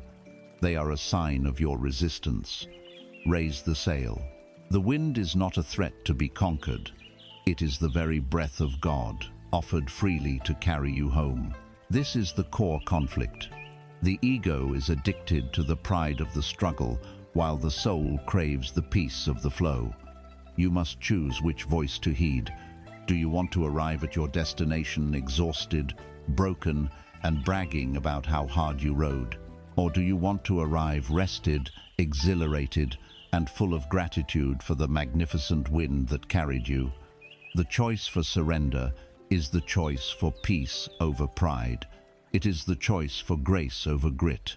In this profound act, You must understand with perfect clarity what you are surrendering and what you are not. You are not surrendering your goal. You are not surrendering your heart's desire. You are not surrendering your path. You are surrendering only one thing, your resistance. You are surrendering your personal, limited, and utterly exhausting strategy for achieving your goal. You are surrendering the arrogant belief that you, with your finite intellect and keyhole view of reality, know the best way forward. You are surrendering your fight against the help that is constantly being offered. This wind, this invisible force, is the flow of life itself. It is the wisdom of the universe, the current of the great river, the unfolding of a divine intelligence. It has been blowing all along, but you have been too busy rowing against it to notice. To surrender is to finally stop, to feel its direction, and to align yourself with its purpose. And in that moment of alignment, you do not become weaker, you become immeasurably more powerful. You are no longer operating on the limited battery pack of your personal willpower.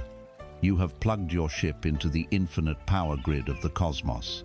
Your tiny, solitary effort is replaced by a vast, collaborative flow. You are no longer just a sailor. You are a partner with the wind. You are no longer just a being fighting for your place in the world. You are the world itself, flowing gracefully towards its own becoming. This is the strength found in surrender. It is the power that meets you when you finally lay down your arms and open your hands. Because the habit of a lifetime is to struggle, you will need a tool to remind you of this new way. The ego's voice is loud and persistent, and it will constantly try to lure you back into the old fight. In moments of stress, frustration, or fatigue, you need an anchor, a simple phrase that can instantly shift your state from resistance to release. This mantra is your anchor. The next time you feel yourself striving, forcing, or worrying an outcome into existence, the moment you feel the familiar tension in your shoulders and jaw that signals you are rowing against the wind, I want you to pause. Take a single, conscious breath and say these words to yourself, either silently or aloud. I surrender my struggle, not my path. Let these words sink into your being. Feel the profound distinction they carry. I surrender my struggle.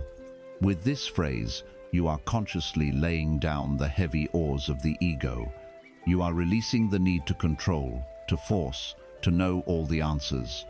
You are letting go of the tension, the worry, the fight, not my path. With this phrase, you are reaffirming your commitment to your heart's truest destination. You are telling the universe that your intention remains clear, that your direction is unchanged. You are not giving up. You are intelligently delegating. You are firing the frantic, terrified micromanager within you and promoting the calm, all-knowing wisdom of the universal flow to take charge of the journey. Repeat this mantra as often as you need. Let it be the first thought that greets a new challenge. Let it be the gentle command that allows your body to soften and your mind to clear. It is your constant reminder that you do not have to do this alone. The wind is blowing. Your job is simply to raise the sail. We have arrived at a crucial turning point, a place where all the threads of our exploration, the clenched fist, the chaotic broadcast, the illusion of control, the struggle against the river, and the act of surrender converge into a single blazing point of power. This point is the present moment. Our minds, however, are conditioned to live anywhere but here.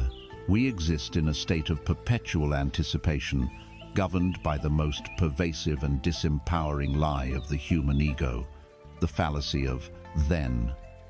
I will feel peaceful then, when the bills are paid. I will feel loved then, when I find a partner. I will feel successful then, when I get the promotion. We postpone our lives, treating the present moment as a shabby waiting room for a grand future that is always just around the corner. But the universe does not operate on the ego's timeline. It knows nothing of yesterday or tomorrow. It operates in a single, infinite, and eternally creative moment of now. The past is a memory trace. The future is a projection of thought. The only reality, the only point of power you will ever have, is this one. To truly harness the law of attraction, you must abandon the waiting room and learn to live in the creative studio of the present moment. And to do this, you must understand the physics of the great mirror. Imagine that the universe is a flawless, instantaneous mirror.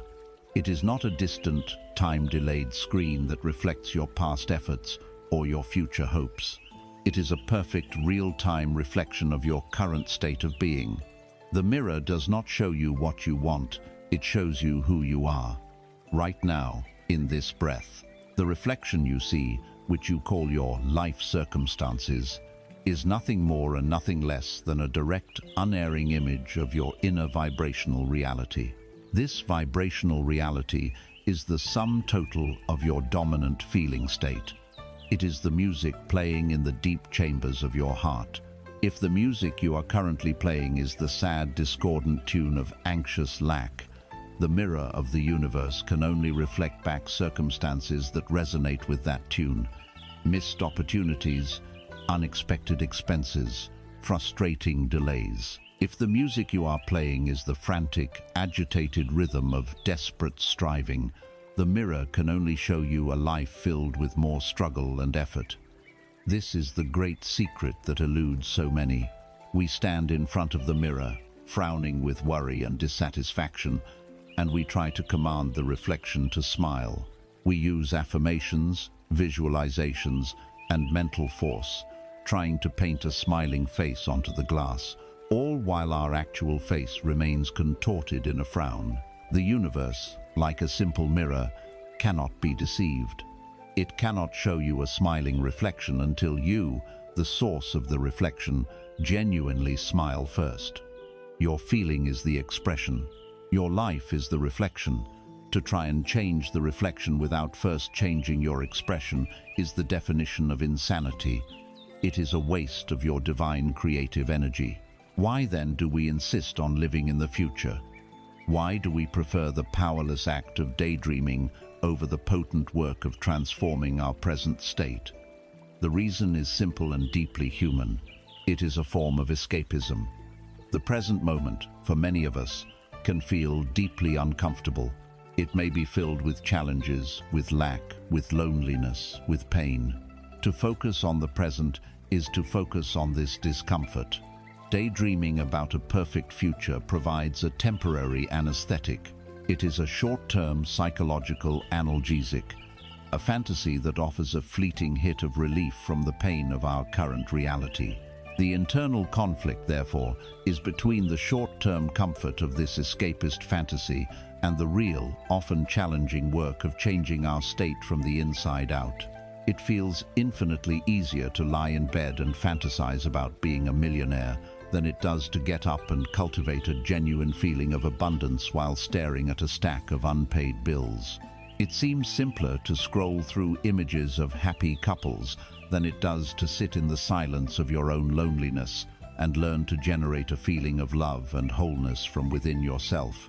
This is the choice between being a passive spectator of a movie in your mind and being the active creator of your reality. The first path is easy, seductive, and ultimately powerless. It keeps you in the waiting room forever. The second path requires courage, discipline, and a willingness to feel your own discomfort. But it is the only path that holds any real power. It is the path that moves you from the audience onto the stage of your own life. You must be willing to trade the fleeting comfort of your fantasy for the profound power of your presence. The true work, the master key to conscious creation, is this. You must stop trying to change the reflection in the mirror. You must turn your attention completely away from your outer circumstances and focus entirely on the source of the reflection, your own inner feeling state. The work is not to get the money to feel abundant. The work is to feel abundant to get the money. The work is not to find the partner to feel loved. The work is to feel loved to find the partner.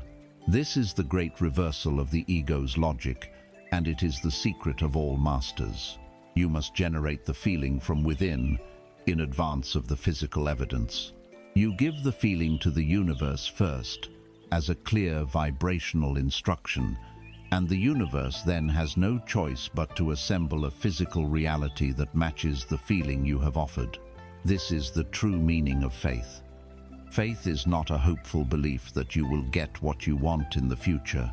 Faith is the courageous act of feeling the reality of your desire in the present before you have any rational reason to do so. It is the ability to feel the warmth of the sun on your skin, even when you are standing in a dark room. It is the embodiment of the wish fulfilled. Your primary creative work, therefore, is not to manipulate the external world. It is to become, on a moment-by-moment basis, the person who is already living the reality you desire to experience. Ask yourself, how would the version of me who is already living in joyful abundance feel right now as they wash the dishes? How would the version of me who is already in a deeply loving relationship breathe right now as they walk down the street? Your job is to embody that state. That is how you change the face in the mirror. To begin this practice, to move it from a concept into a felt experience, you can use a simple technique. Think of it as your 3-minute time machine, a tool for stepping into the vibrational reality of your future. Now, set a timer for 3 minutes. Find a comfortable place to sit and close your eyes. Bring to mind one of your core desires. Now, here is the crucial step. Let go of the specific images, the details of the thing. Release the mental picture of the car, the house, the person, the job title. Instead, ask yourself a simple question: what is the feeling I believe this thing will give me? Drill down to the core emotion. Is it a feeling of profound relief? A feeling of exhilarating freedom? A feeling of deep, quiet security? A feeling of expansive joy? Isolate that single core feeling. Now, for the next 3 minutes, your only task is to generate that feeling in your body. Don't just think about the word peace. Breathe it into your cells. Feel the physical sensation of peace in your chest, in your stomach. Allow your shoulders to drop with the weight of its arrival. If the feeling is joy, allow a genuine smile to form on your face. Feel the upward lift in your energy. You are not pretending, you are not faking it. You are engaging in an act of vibrational rehearsal. You are practicing the emotional signature of your future self. You are generating the cause so that the universe can deliver the effect. For 3 minutes, you are inhabiting the feeling of the wish already fulfilled. You are changing your expression. You are becoming the person you wish to be. And the mirror of the universe, in its perfect, flawless wisdom, will soon have no choice but to show you a reflection that matches the new, radiant truth of your being. As we journey deeper into the art of letting go, we arrive at a subtle and crucial landscape, a narrow ridge that requires great balance and wisdom to walk. On one side of this ridge lies the fiery abyss of desperate, clinging attachment, a state we have thoroughly explored. On the other side lies a frozen, barren wasteland that is often mistaken for enlightenment, the wasteland of indifference. Many who attempt to escape the pain of attachment overcorrect and fall into this opposite trap. They mistake numbness for peace. But true, powerful detachment has nothing to do with the cold deadness of indifference. To walk this path of mastery, we must learn to distinguish between these two states with the precision of a surgeon. This distinction is the razor's edge of wisdom, and navigating it is a sign of true spiritual maturity. Let us begin by dissecting the anatomy of these two profoundly different states of being. Indifference is a fortress built upon a foundation of pain. It is a defense mechanism, a suit of armor forged in the fires of past disappointment. The soul, having been hurt by unfulfilled desires or betrayed trust, makes a vow: I will never feel that pain again. To ensure this, I will pretend not to care. I will want for nothing, and therefore I can lose nothing. Indifference is a retreat from life. Its energy is cold, contracted, heavy, and lifeless. It is a closed circuit, a psychic flatline. The statement of the indifferent heart is, it doesn't matter anyway. Nothing really matters. Why even bother? This is not an expression of freedom. It is an expression of deep, cynical despair. Indifference repels the gifts of the universe, not with the frantic static of neediness, but with the silent, repellent vacuum of its own void. It has no energetic signature, no magnetism, no life force for the universe to connect with. It is a dead battery, unable to give or receive a charge. It is the ultimate energetic poverty. Detachment, on the other hand, is a state of profound engagement with life. It is not born from fear and pain, but from trust and wisdom. It is the natural expression of a soul that knows its own wholeness, a soul that does not need anything from the external world to validate its existence. The energy of detachment is warm, expansive, light, and immensely powerful. It is not a closed circuit, but an open, flowing river. The statement of the detached heart is, I am deeply, passionately committed to creating and experiencing the highest and most beautiful reality I can imagine. And I simultaneously trust the universe to bring this reality forth in the perfect way and at the perfect time. My inner peace is not contingent on the outcome. Detachment is a vibrant, resonant field. It is a smoothly running engine, powerful yet quiet, generating immense creative energy without the smoke and noise of anxiety. Indifference is the choice to not play the game of life for fear of losing. Detachment is playing the game with the full passion of your heart, but knowing that your worth and joy are not defined by the final score. The primary reason we fear to practice detachment is the deeply ingrained belief that our anxiety is the fuel for our ambition. We are terrified that if we let go of our obsessive attachment to a goal, we will lose our motivation. We think our worry is what keeps us sharp, that our desperation is what makes us strive. The ego, the inner taskmaster, whispers, if you stop worrying about this, you'll get lazy. You'll stop trying. This anxiety is your edge. It's what drives you. This is the ego's great confusion between two fundamentally different kinds of fire. The fire of attachment is a desperation fire. It burns hot, fast, and dirty. It is fueled by the fear of not having, the fear of not being enough. This fire produces a tremendous amount of smoke, the smoke of anxiety, worry, and stress. It may propel you forward in short, frantic bursts, but it is unsustainable. It consumes your life force rapidly, and it ultimately burns out, leaving you in a state of cynical ash and bitter burnout. The fire of detachment is a passion fire. It is the flame of divine creativity. It burns with a steady, clean, and enduring light. It is fueled not by fear, but by a genuine love for the act of creation itself, by the joy of expressing your unique gifts, by a sense of inspired purpose. This fire doesn't produce smoke, it produces warmth and light. It doesn't drain you, it nourishes you. It can burn for a lifetime. The internal conflict is a battle over which fuel source you will trust. The ego tells you to keep shoveling the dirty coal of anxiety into the furnace, fearing that without it, the engine will go cold. The soul invites you to connect to the clean, infinite, geothermal energy of your own inner being. Letting go of attachment is not about extinguishing your fire. It is about switching fuel sources. It is about letting go of the exhausting, toxic fuel of fear and learning to run on the clean, limitless fuel of love. Your ambition will not die. It will be purified. It will be transformed from a desperate need to get into a joyful desire to give and to create. The core principle of this wisdom is a reordering of your priorities. The attached mind operates on the belief, my goal is my highest value. My inner peace is secondary, and it will arrive once I achieve my goal. This makes your peace a hostage to external circumstances. The detached mind operates from a revolutionary new principle. My inner peace is my highest value. My goal is a cherished, beautiful intention, but it is secondary to the non-negotiable state of my own serenity.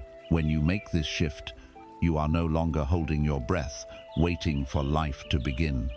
You are living now. This is where your creative power is truly unleashed.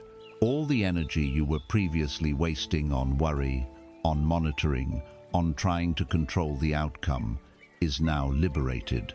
This vast reserve of energy is now available for what truly matters: clear-headed, present moment, inspired action.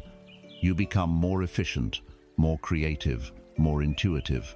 Furthermore, by releasing your dictatorship over the specific form and timing of the outcome, you open yourself up to possibilities far greater than your limited mind could have conceived.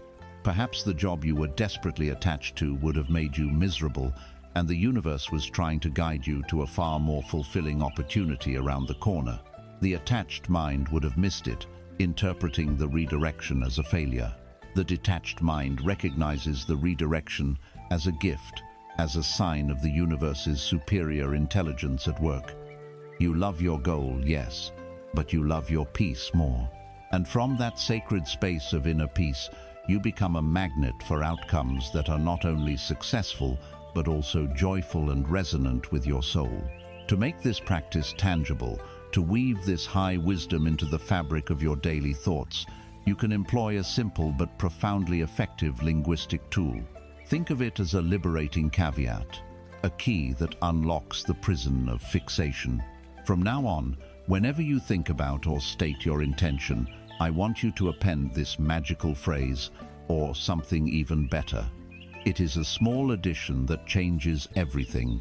When you are meditating on your desire for a new home, you might say, "I am so grateful for the beautiful, light-filled home that is coming to me now," or something even better. When you are focusing on a career goal, you affirm, "I am drawing to me the perfect opportunity to lead this project," or something even better. When you are seeking a partner, your inner state is, "I am ready for a relationship built on deep love, mutual respect, and joyful companionship," or something even better. This simple phrase performs two miracles simultaneously. First, it is a message of profound trust sent to the universe. It says, "I have my preferences, but I am humble enough to know that your vision is greater than mine. I am open to your creativity. Surprise me, delight me." Second, and more importantly, it is a message of profound peace sent to your own nervous system. It tells your subconscious mind that your happiness is not pinned to this one single fragile outcome. It gives you an emotional and energetic safety net. It releases the pressure. It instantly loosens the grip of attachment. It is the very language of detachment, spoken in a way the universe and your own heart can clearly understand. It is the ultimate expression of faith, not just faith that you will get what you want, but faith that whatever you get will be exactly what you need. The path of letting go, of surrender, of stillness, inevitably leads to a crucial question: what about action? Does this mean we are to sit in a state of passive waiting, doing nothing, hoping our dreams will simply fall from the sky? Here we must dismantle one of the greatest misunderstandings about the creative process. Letting go is not the end of action. It is the end of struggle. It is the beginning of a new, far more potent and graceful way of engaging with the world. To understand this, we must recognize that our lives can be powered by one of two distinct engines. The first is the engine of force. This is the engine we are all taught to use. It runs on the dirty, noisy, inefficient fuel of willpower, fear, and discipline born of anxiety.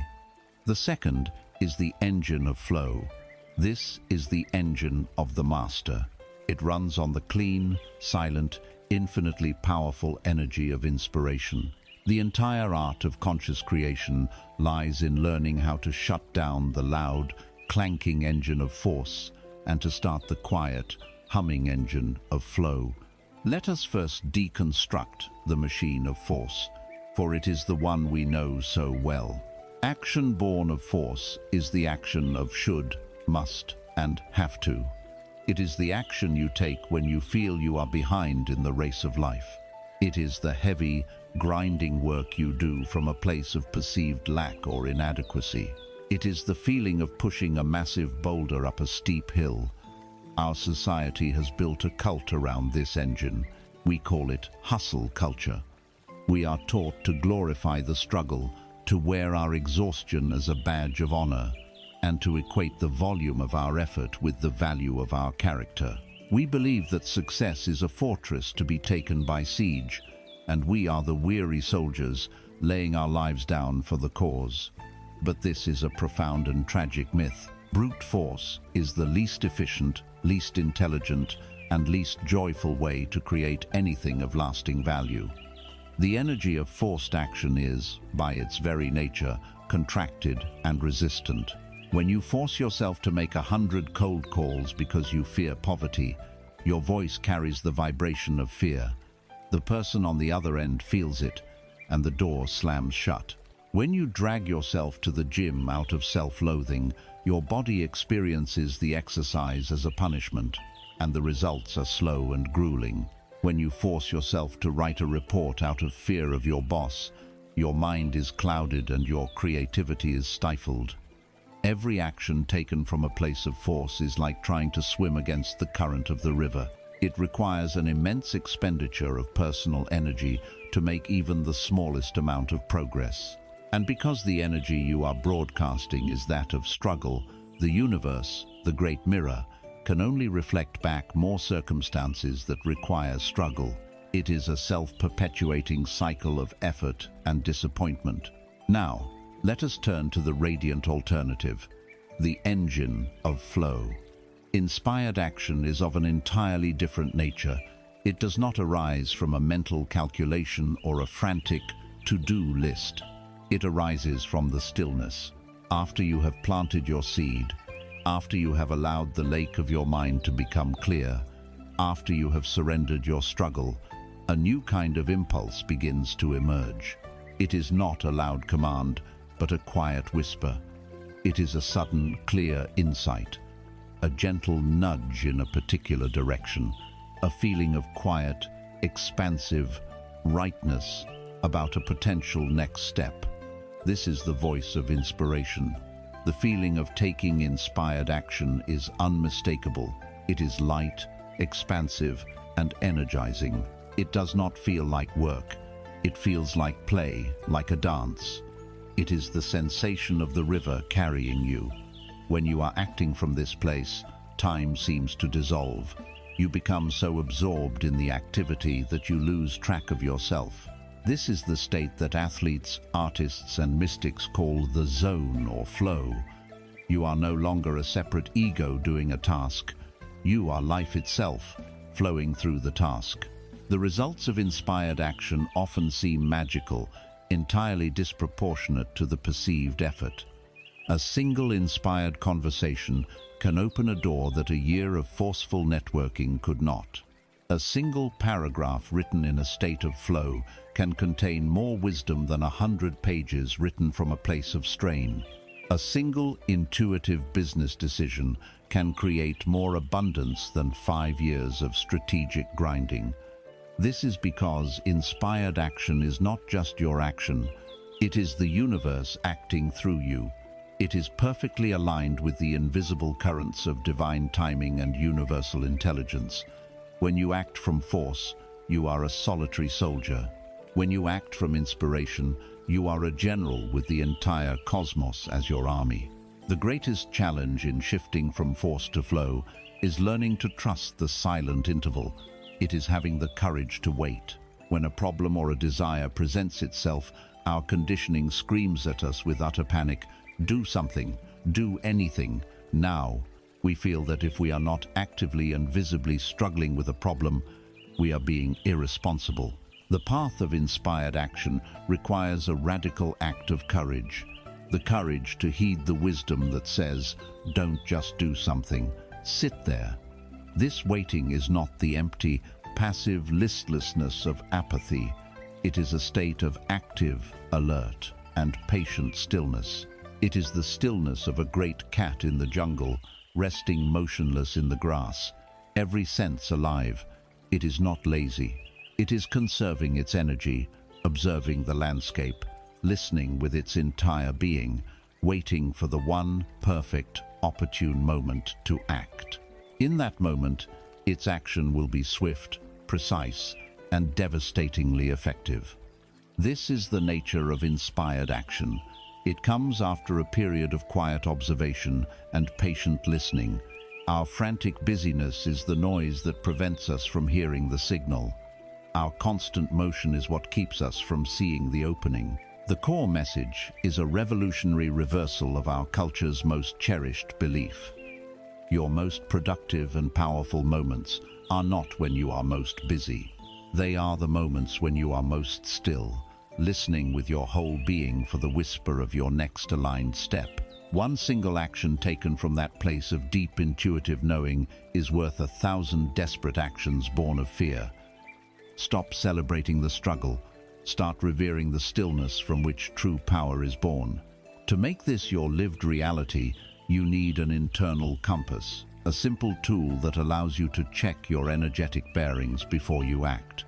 This tool is a single, powerful question. Before you embark on any significant task, before you send that important email, before you make that crucial phone call, before you have that difficult conversation, before you even plan your day, I want you to pause. Take one conscious, grounding breath. You can place a hand on your heart to connect with your body's wisdom. Then, ask yourself this simple litmus test question. Is the energy behind this intended action born of fear, or is it born of inspiration? Be radically honest with yourself. Listen to the first gut-level answer. If the energy is born of fear of not having enough, a fear of being left behind, a fear of what others will think, a fear of failure, recognize this as a clear signal from your inner guidance system. This is a red light. It means pause. Do not proceed. Instead, take 3 more conscious breaths. Reconnect with the feeling of the wish fulfilled. Return to the stillness of the lake. Wait for the inner state to shift. If, however, the answer is that the energy is born of inspiration, a sense of quiet rightness, a feeling of gentle curiosity, a spark of creative excitement, a feeling of expansion, then proceed with absolute confidence. This is a green light. You are aligned. You are in the flow. The universe is with you. This simple question, practiced with consistency, will become the most valuable guide you have. It will save you from countless hours of wasted, stressful effort. It will be the compass that unerringly guides you away from the rocky shores of struggle and out into the wide, open, effortless current of grace. Having learned to surrender your struggle, a new and expansive landscape of freedom begins to open before you. But to walk in this landscape, you must consciously dismantle the oldest and most rigid prison you inhabit, the prison of the how. Imagine for a moment that you wish to understand the sky. Now imagine you are attempting to do so by looking through a single narrow drinking straw. You hold it up to your eye, and you see a tiny, circumscribed patch of blue. Perhaps a wisp of a white cloud drifts through this tiny aperture. You study this minuscule view with great intensity. You analyze its color, its texture, and because this is the only view you have allowed yourself, you come to believe that this tiny circle of blue is the sky. This is the precise condition of the human mind when it becomes fixated on a single path to achieving a goal. We define our desire to find love, to create wealth, to heal our body, and immediately, our logical mind presents us with a narrow, linear, predictable plan based on everything we have seen or been told before. This plan is our drinking straw, and we stare through it with such focus that we become completely blind to the vast, limitless, magnificent sky of infinite possibility that surrounds our tiny, singular view. To let go of the how, is the radical, liberating act of throwing the straw away. It is to lift your head and allow yourself, for the first time, to be awestruck by the sheer, boundless expanse of reality. Our minds are not born with this limitation. They are conditioned into it. From a young age, we are trained to operate within what I call the prison of the plausible. We are taught to be realistic, to color inside the lines, to follow the established map. Our innate, boundless creativity is systematically shackled by a set of invisible walls and bars. The walls of this prison are built from our own past experiences and the experiences of those around us. "This is the way it has always been done," they whisper. "This is the only proven method." The bars on the windows are forged from the opinions of others, the chorus of cynical voices saying, "That's not possible. Be practical. People don't just get lucky like that." And the ceiling, low and oppressive, is constructed from our own limiting beliefs about ourselves and the world. Miracles are for other people. I have to work hard for everything I get. The world is a difficult, competitive place. When you set a new intention, a beautiful seed of desire, your mind immediately filters it through the architecture of this prison. It projects your desire onto the prison wall and shows you the one or two plausible paths to get there, usually the most difficult, most crowded, and most arduous ones. It automatically discounts and renders invisible the countless other pathways that exist just outside the prison walls. The universe might have a shortcut for you, a secret tunnel, a magical flight of grace, but you will never see it because you are still staring at the floor of your cell, tracing the one worn path from your bed to the door. Releasing the how is not just a mental trick, it is a prison break. It is a conscious decision to stop accepting the limitations of the plausible and to start living in the limitless field of the possible. This prison break, like any bid for freedom, is an act fraught with a powerful and conflicting mix of emotions. The moment you decide to genuinely release your attachment to a specific plan, you will feel two things at once: exhilaration and sheer terror. The terror comes first, and it comes from the ego, the warden of your lifelong prison. The ego, your logical, planning mind, panics. Without a step-by-step map, it feels as though it has been thrown out of an airplane without a parachute. It is in a state of terrifying freefall. To the ego, certainty is survival. Even the grim certainty of a difficult and painful path feels safer than the wide-open, uncertain space of the unknown. The how was its security blanket. Without it, the ego fears chaos, failure, and dissolution. It will scream at you to go back to the familiar comfort of your plan, your straw, your prison cell. But at the very same moment, your soul, the prisoner who has been locked away for years, feels the first exhilarating rush of wind beneath its wings. It senses the boundless space. It remembers its true nature, which is freedom. It feels the electric thrill of a true adventure beginning, a journey where the map is drawn in real time by the movements of grace and synchronicity. This is the great internal conflict you must navigate. It is the battle between your mind's addiction to a predictable map and your soul's deep, insatiable yearning for a real adventure. It is the choice between the miserable safety of the known and the terrifying freedom of the truly new. You must find the courage to endure the ego's terror in order to experience the soul's liberation. You must be willing to feel like you are falling, just for a moment, to realize that you are not falling at all. You are learning to fly. To help you make this leap, I want you to consider a new metaphor for the universe. The universe is not a rigid mechanical vending machine where you insert your effort and a predictable outcome drops out. The universe is a master weaver sitting at a great cosmic loom. This loom is threaded with an infinite number of threads of every color and texture imaginable. There are the strong, earthy threads of practical action, the shimmering silver threads of synchronicity, the soft woolen threads of comfort and support, the golden threads of unexpected opportunity, and the deep indigo threads of grace and mystery. When you are fixated on your one specific how, you are walking up to this master weaver, handing them a single, frayed piece of grey yarn, and demanding that they weave a magnificent, colourful tapestry using only that. You are profoundly limiting the artist's genius. When you release the how, when you surrender your plan, you are untying the weaver's hands. You are approaching the loom and saying, "Here is the feeling, the colour, the essence of the tapestry I wish for. I wish for a tapestry of vibrant joy, deep peace, and flowing abundance. I trust your mastery. Use all the beautiful threads at your disposal. Surprise me, delight me.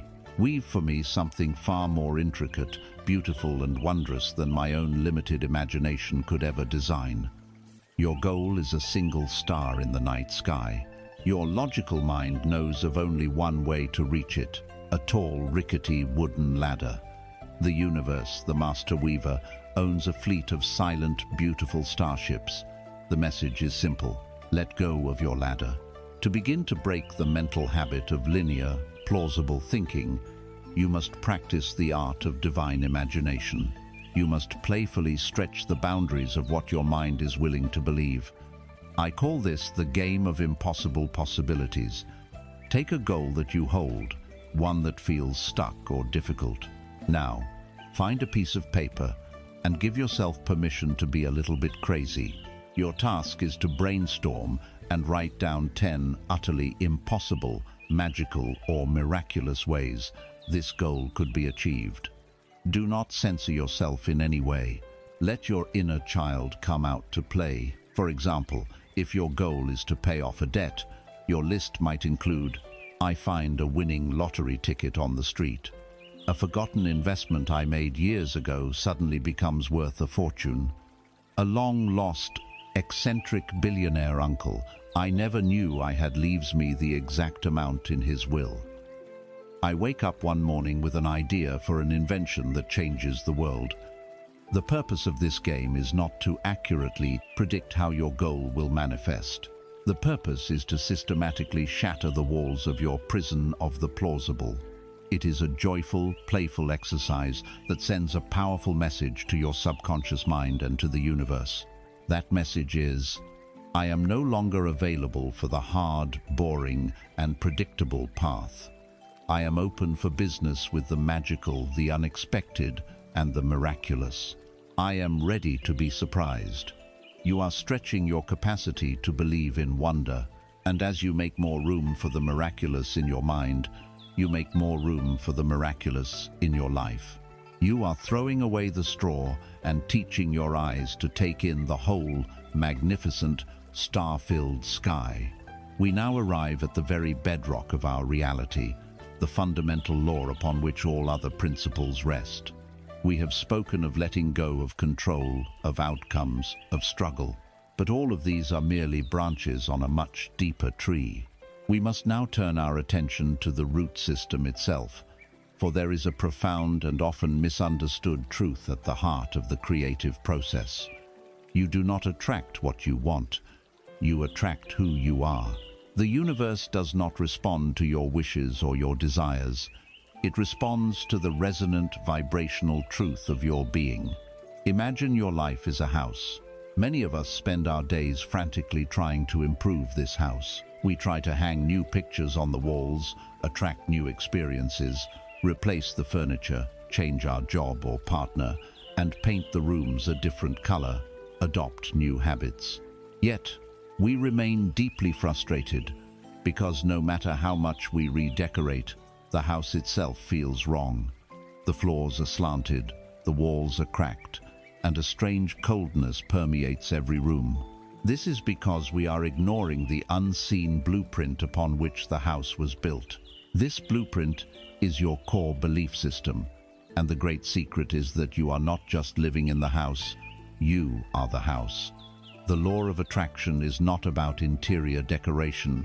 It is about deep, foundational architecture. And the most profound act of letting go is the willingness to let go of the old, faulty blueprint of who you believe you are. To understand this, we must refine our language slightly. It is perhaps more accurate to speak not of a law of attraction, but of a law of resonance. Like a tuning fork, your being constantly emits a specific vibrational frequency into the field of the universe. This frequency is not determined by your fleeting thoughts or your conscious affirmations. It is determined by the deepest, most ingrained beliefs you hold about yourself and about life. These are the beliefs that were programmed into you in early childhood, long before your conscious mind was developed enough to question them. Beliefs like, "I am worthy," or "I am not enough." "The world is a safe and abundant place," or "The world is a struggle and you have to fight for everything." These core beliefs are the Rugen Basinon, tuning fork that sets the fundamental note of your existence. The universe, in its impersonal perfection, simply matches your note. It brings you people, circumstances, and experiences that resonate with the frequency you are emitting.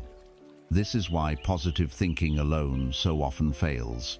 You can stand on a rooftop and shout, "I am a multi-millionaire," but if, in the deep basement of your subconscious, the tuning fork of your core belief is vibrating at the frequency of, "I am unworthy and I always struggle with money," the universe will ignore the shouting and respond faithfully to the vibration.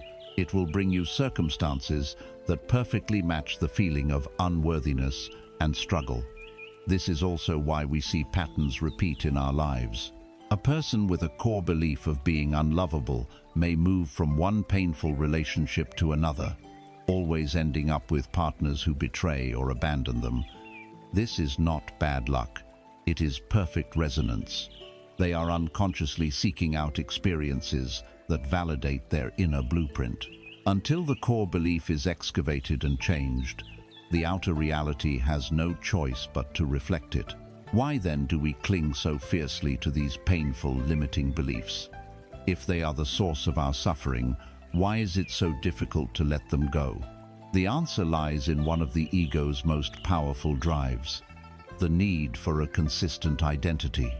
There is a strange and powerful comfort in the familiar, even if the familiar is a state of misery.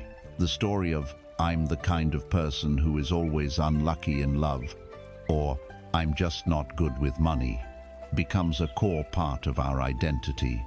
It is a known quantity. It is a predictable script. To let go of this belief would be to let go of a central chapter in the story of me. It would create an identity crisis, a terrifying void. Who would you be without your favorite struggle? The desire for a new life is therefore in direct and violent conflict with the gravitational pull of your old identity. You consciously desire a life of wealth and ease, but your subconscious identity as a person who works hard and struggles is terrified of that reality, because in that new reality, the old you would cease to exist. So, a campaign of self-sabotage begins. You get a financial windfall, and you unconsciously find a way to lose it, because being wealthy is inconsistent with your identity. A kind, loving, and stable partner enters your life, and you unconsciously push them away because their presence is a direct threat to your identity as one who is always abandoned. We cling to the bars of our own cage because the cage, for all its misery, is familiar. We know its dimensions, we know its coldness. The vast, open, unpredictable sky of freedom outside the cage door is far more terrifying. This is the deepest battle, the soul's desire for a new reality versus the ego's powerful attachment to its old, comfortable, and painful identity. From this understanding, a powerful truth emerges. You cannot build a palace on the foundation of a shack. The old, rotten, termite-infested foundation of your limiting beliefs must be demolished before a new structure can be built. The most profound, challenging, and essential act of letting go is not the letting go of a desire for a thing, a car, a house, a job.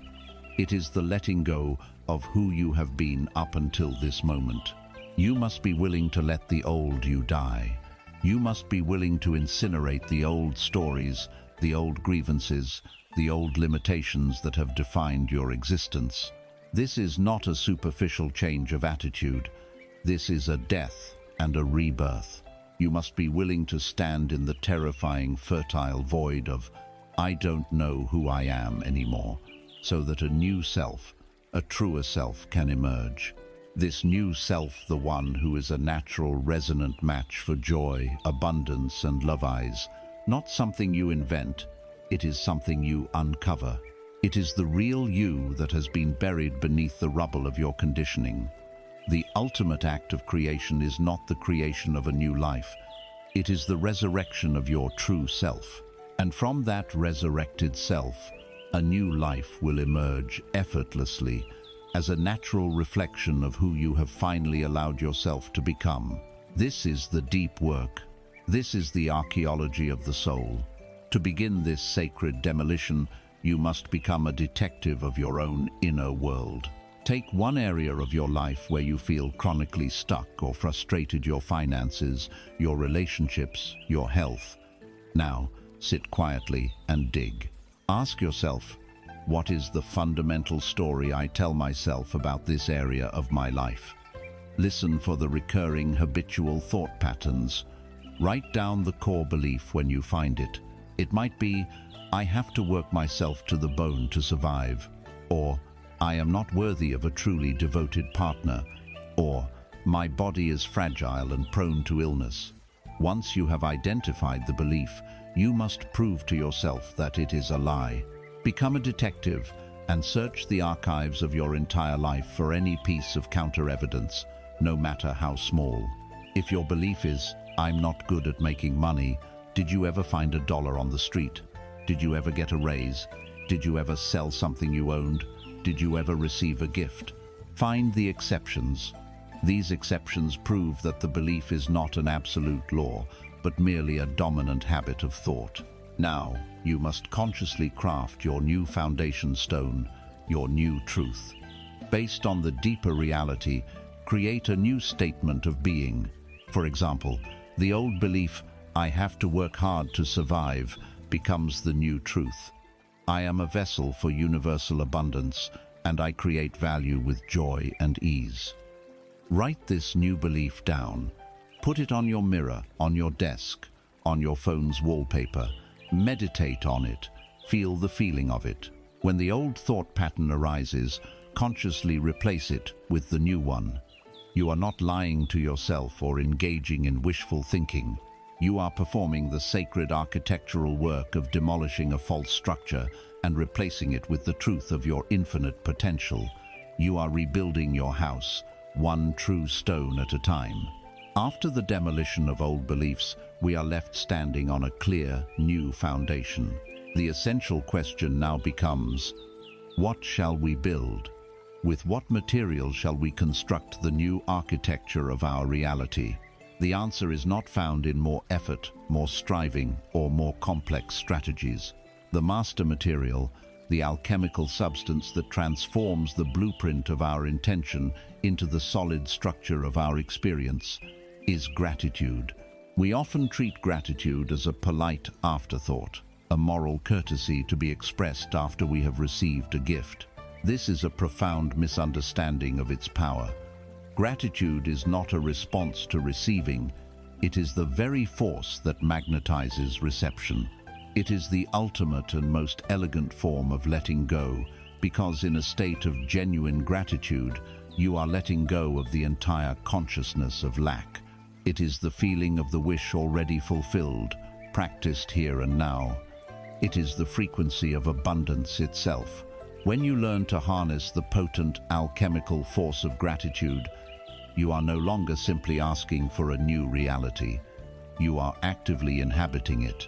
To grasp this, we must understand the simple physics of appreciation. Your emotional state is a vibrational broadcast, and the universe is a mirror that reflects that broadcast back to you as your life circumstances. Most of humanity is broadcasting on the frequency of want. I want more money. I want more love. I want better health. But the word want, in its very essence, means to lack. So, the frequency of want is the frequency of lack. It is a signal that perpetually affirms absence, and the universe, in its perfect fidelity, can only mirror back more experiences of absence. Gratitude completely flips this broadcast. When you are in a genuine state of gratitude, you are emitting a powerful, clear, and coherent frequency that says, "I have enough, I am supported, my life is good."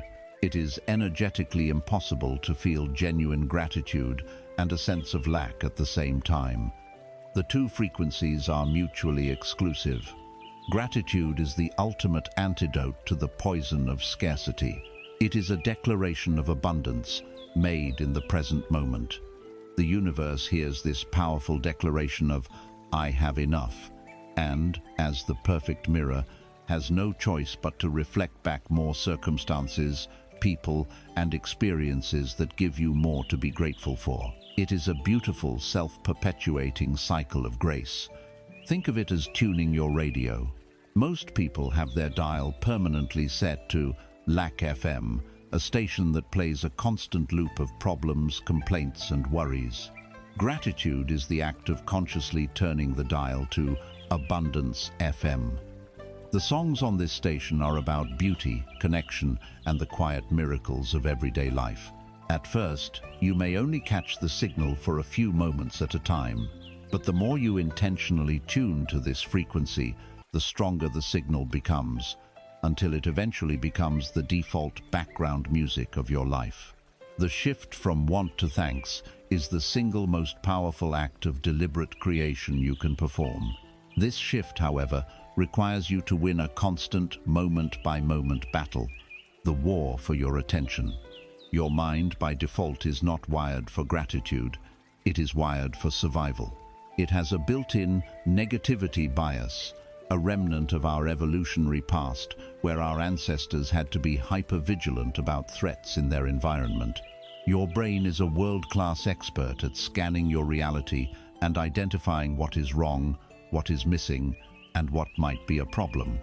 This is the voice of complaint. It is the inner critic that finds the one flaw in an otherwise perfect situation. It is the voice that fixates on the traffic jam, ignoring the miracle of the automobile that carries you. It is the voice that obsesses over the single critical comment, dismissing the 99 words of praise. This voice is automatic, conditioned, and powerful. On the other side of this internal battlefield is the conscious, spiritual practice of gratitude. This is the disciplined, intentional choice to override your brain's default programming.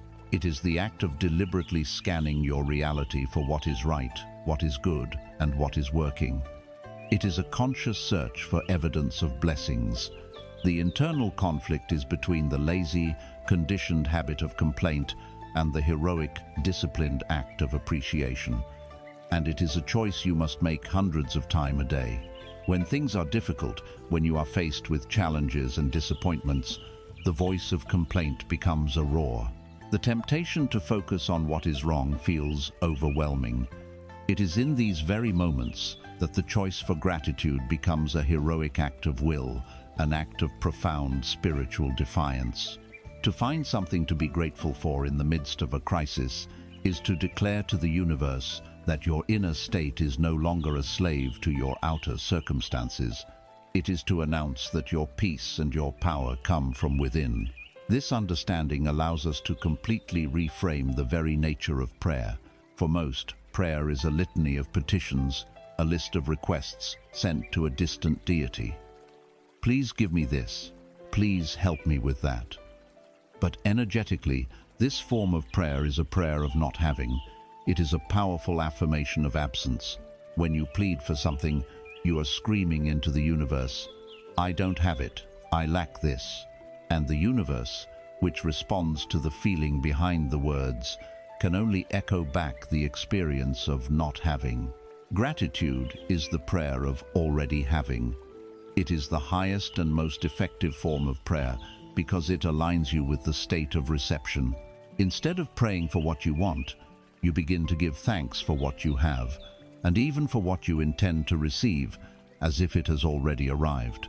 This is the prayer that the universe can understand and fulfill. Instead of praying for more money, you give thanks for the single dollar in your pocket. You bless it. You feel genuine gratitude for its presence, for what it can buy, for the system of commerce it represents. This act of appreciating the little you have sends a powerful signal of, "I am a person who has money." This is a frequency the universe can match. Instead of praying for a loving partner, you give thanks for the love that already exists in your life, in all its forms: the love of a friend, a pet, a family member. You feel gratitude for your own capacity to love. This tunes you to the frequency of love itself, making you a magnet for a loving partnership. The shift is from a prayer of petition to a prayer of appreciation. Stop asking, start thanking. This change in the nature of your conversation with the universe will change everything. To make this a deep and abiding habit, you must train your mind to see the world through the lens of gratitude. You must become a hunter of blessings. I want you to begin a daily practice I call the abundance hunt. At the end of each day, take a journal or a piece of paper. Your mission is to find and write down 3 new and specific things from your day for which you are genuinely grateful. The rule that they must be new is crucial. You cannot simply repeat, "I'm grateful for my family," every day. This forces your mind to move beyond cliches and to actively scan the unique texture of your day for fresh evidence of grace. Some days, the hunt will be easy. The treasures will be large and obvious. A promotion, a heartfelt compliment, a beautiful sunset. But on difficult days, you must become a true hunter. You must look for the small, subtle tracks of grace.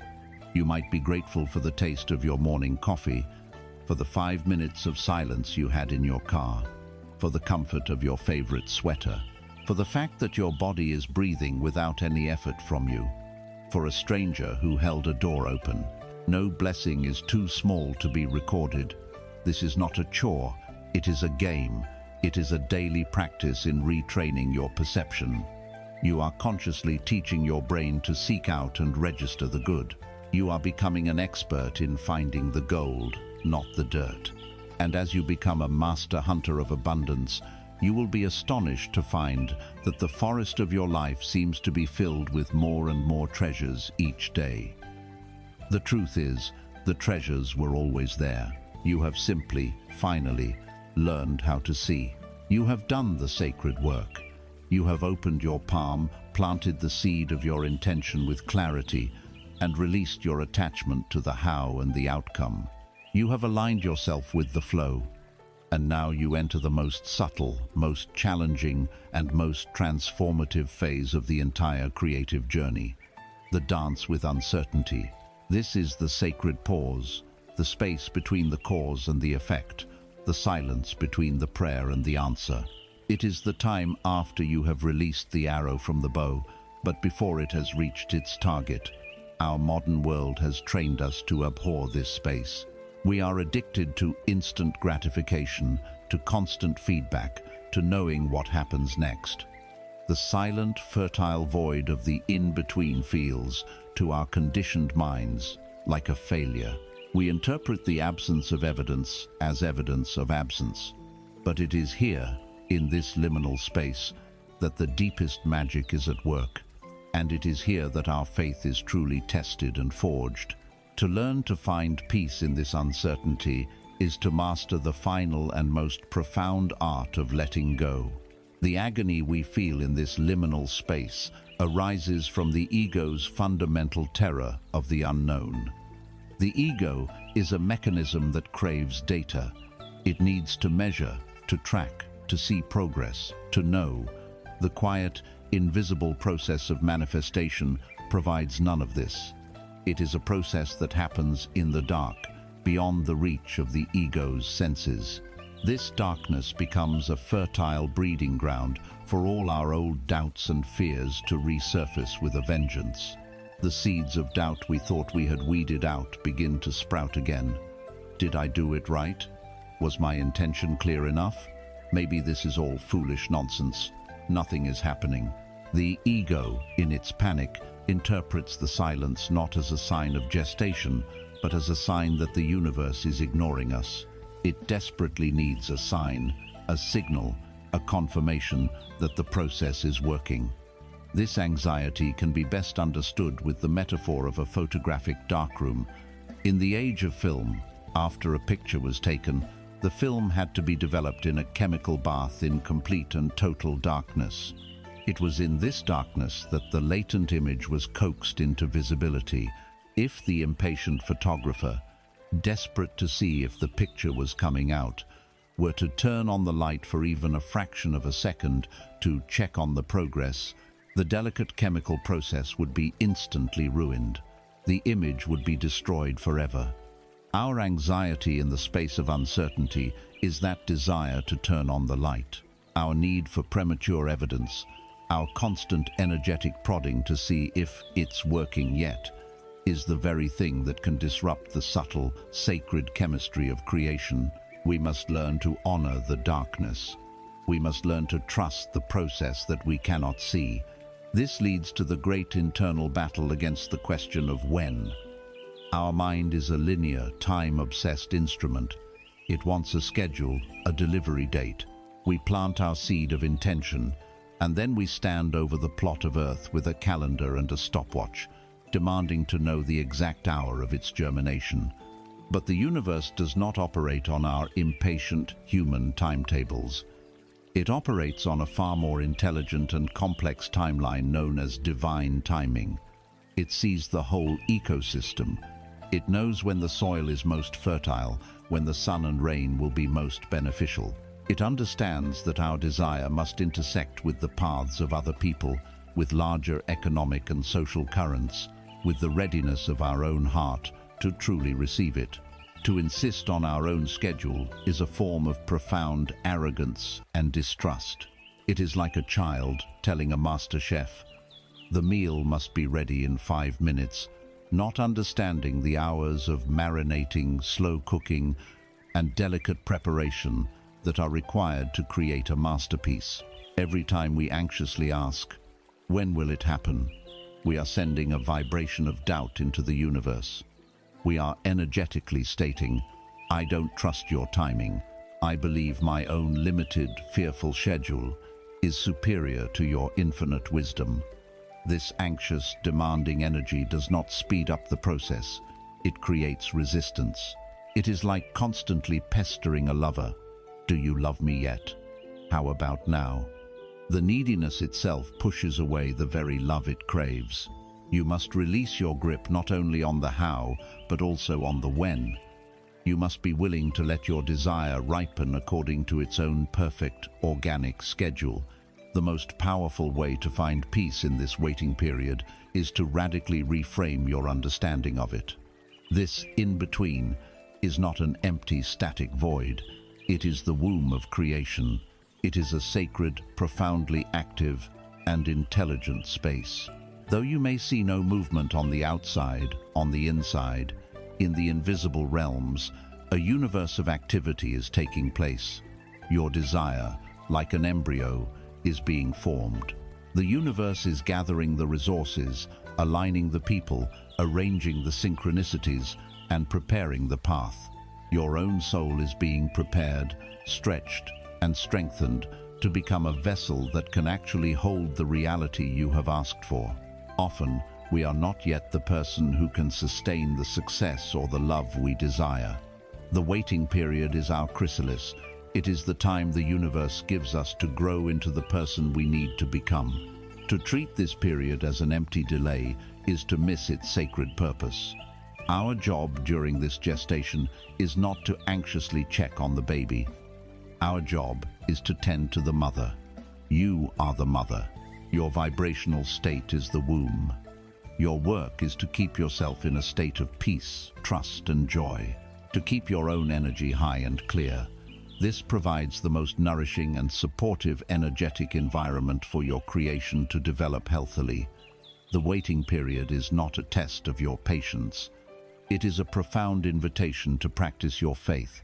It is an opportunity to show the universe and yourself that you trust its process even when you cannot see its hand. Even with this understanding, the feelings of doubt and impatience will inevitably arise. They are deeply conditioned human responses. In these moments, you need a simple, grounding practice to bring you back to a state of trust. This is your anchor in the sea of uncertainty. The moment you feel the anxiety of the in-between creeping in, the restless need to know, the doubt that anything is happening, I want you to pause whatever you are doing. Place a hand gently over the center of your chest, over your heart space. This physical touch is a powerful way to bring your awareness out of the frantic stories in your head and into the solid reality of your body. Close your eyes if you can.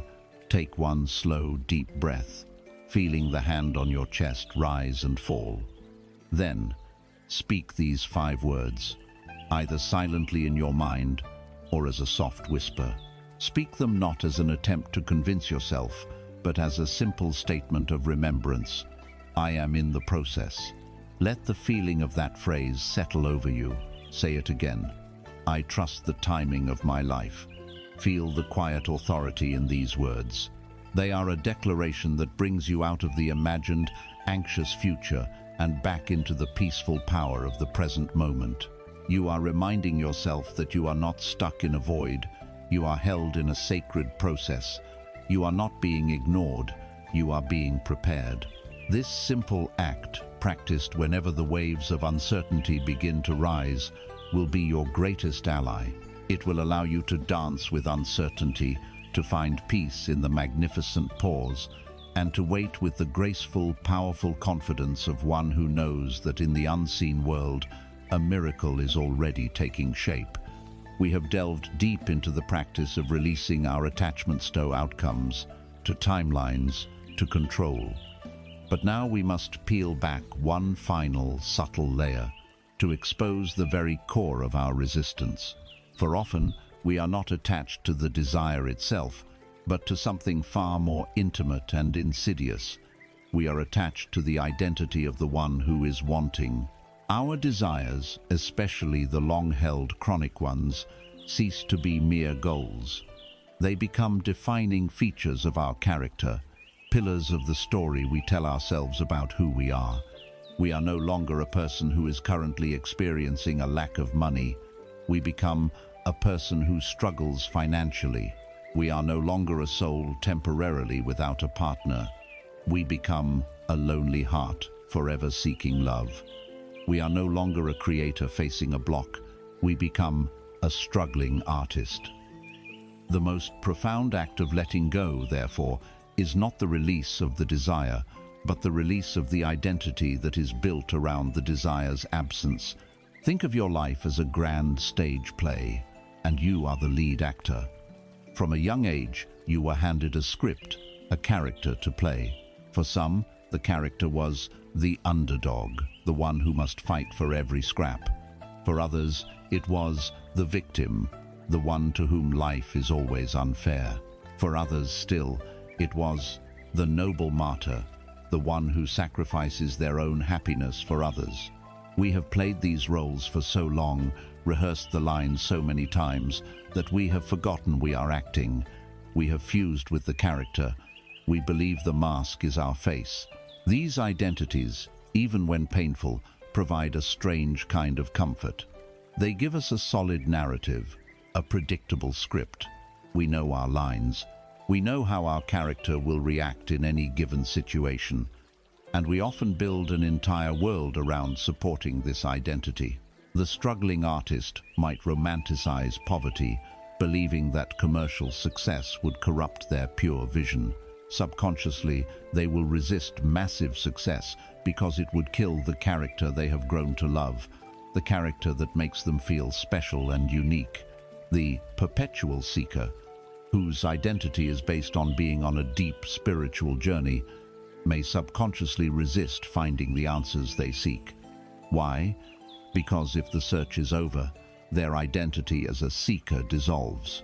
The lonely heart may receive a great deal of sympathy and attention for their story of romantic tragedy. A healthy, stable, and peaceful relationship would be a direct threat to this narrative, forcing them to let go of a character that has become a core part of their social identity.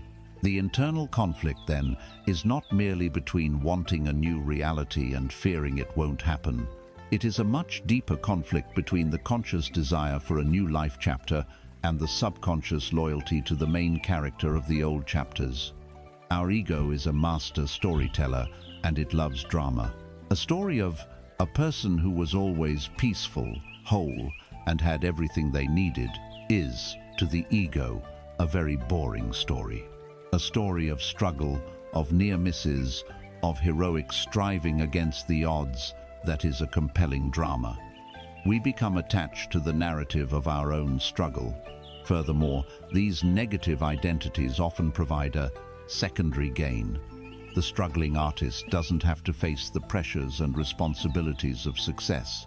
The lonely heart doesn't have to risk the profound vulnerability and potential for pain that comes with real intimacy. The noble martyr gets to feel morally superior and righteous in their suffering. To let go of the identity, we must also be willing to let go of these hidden benefits, these shadowy comforts. We must be willing to step out of a well-rehearsed tragedy and onto the empty stage of an unscripted improvisation. This is terrifying. It requires us to abandon the known drama of our suffering for the unknown reality of our freedom. We have been clinging to the bars of our own cages, not only because they are familiar, but because they have defined us for so long. You must come to realize a liberating truth. You are not the character in the play, you are the author. The identities you have carried are not your true self. They are merely characters you have written into existence through habitual thought and belief. And as the author, you have the sovereign power to write a new character, to begin a new act at any moment. The most powerful act of letting go is not releasing your desire for a different future. It is releasing your fierce attachment to the protagonist of your past. You must be willing to let that character have their final bow. You must be willing to thank them for the lessons they taught you, and then let them walk off the stage. This can feel like a death, and in a way, it is. It is the death of a fiction, but from that death, a resurrection is possible. You are not your problem. You are not your struggle. You are not your story. You are the silent, spacious, ever-present awareness that is witnessing the story unfold. Your true identity is not the character, nor even the author, but the living consciousness that is the very stage upon which the entire play is enacted. To begin this process of de-identification, to create a space between your true self and the role you have been playing, you can use a simple, penetrating question. The next time you find yourself stuck in the familiar loop of your problem identity, feeling the old pangs of "I'm so lonely" or "I'll never get ahead," I want you to pause, take a deep, conscious breath, and ask yourself this profound question, not with your intellect, but with your whole being. Who am I without this problem? Let the question hang in the silent air of your mind. Do not rush to fill it with an answer. Simply feel into the space the question creates.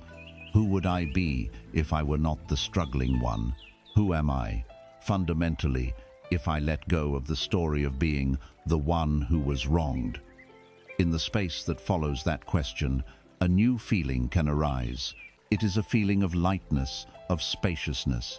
In that gap, you can get a glimpse of your true nature, which is behind and beyond all stories. It is the silent, peaceful, ever-present awareness that has been patiently watching you play your role all these years. This is your true self. Rest in that awareness, even for a moment. This is your home. By repeatedly asking this question, you gently dissolve the glue that binds you to your old, painful characters. You are not destroying anything. You are simply remembering the truth. And from the truth of your spacious, free, and authorless being, you are finally at liberty to create anything you choose. We have journeyed through the landscapes of surrender and stillness, learning to release our grip on the frantic machinery of control. Now, We must synthesize this wisdom into a new way of life, a fundamental shift in our understanding of how reality is generated. We must move from a life defined by doing to a life guided by being. Our world is built upon the cult of doing. We are taught from birth that our value is inextricably linked to our productivity. Our lives are measured not by the quality of our inner state, but by the length of our to-do lists, the number of tasks we complete, the goals we achieve. We are human doings, not human beings. This outward-focused mode of existence is a life of perpetual action upon the world. We do the work to get the money. We do the networking to get the opportunity. We do the dieting to get the body. In this model, action is a tool, a lever we use to pry a desired result from a reluctant external world. It is a philosophy of force, of effort, of cause and effect in its most brutish, linear form.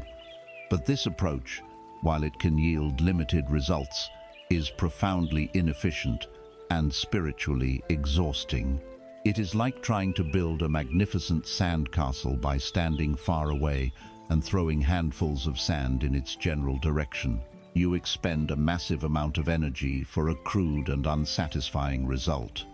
We have been taught that this is the only way, but there is a deeper, more elegant, and infinitely more powerful mode of existence available to us. It is the mode of being.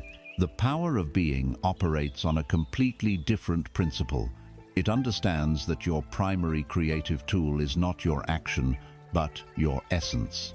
Your state of being is the foundational resonance of your soul, the silent, constant music you are broadcasting into the universe. It is the sum total of your dominant thoughts, your core beliefs, your emotional home base. It is the quiet hum of your inner world.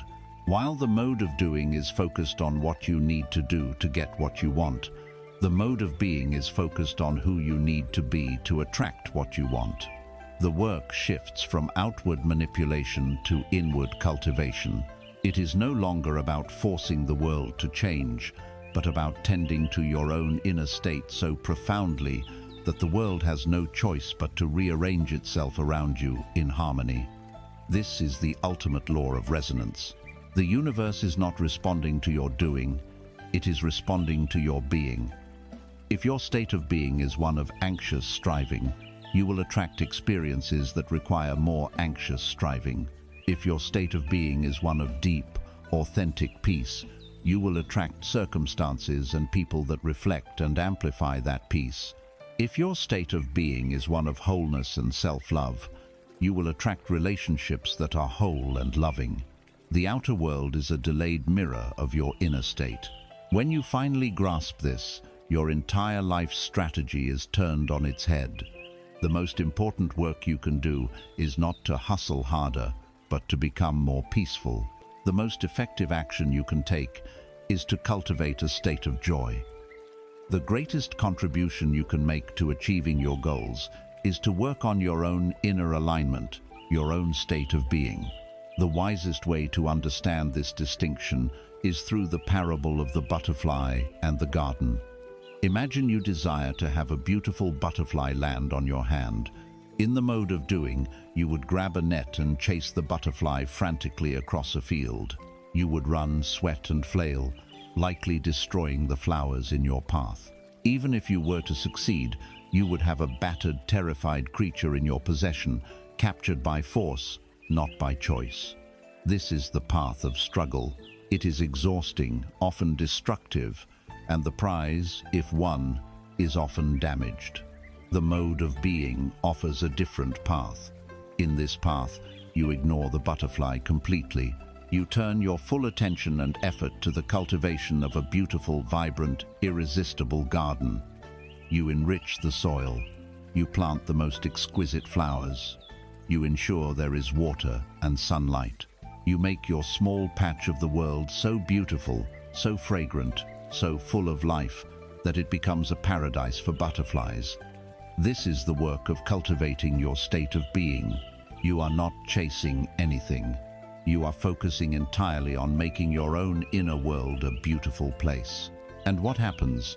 The butterfly and all of its friends eventually come to you. They land on your hand, not because you have trapped them, but because they are irresistibly drawn to the world you have created.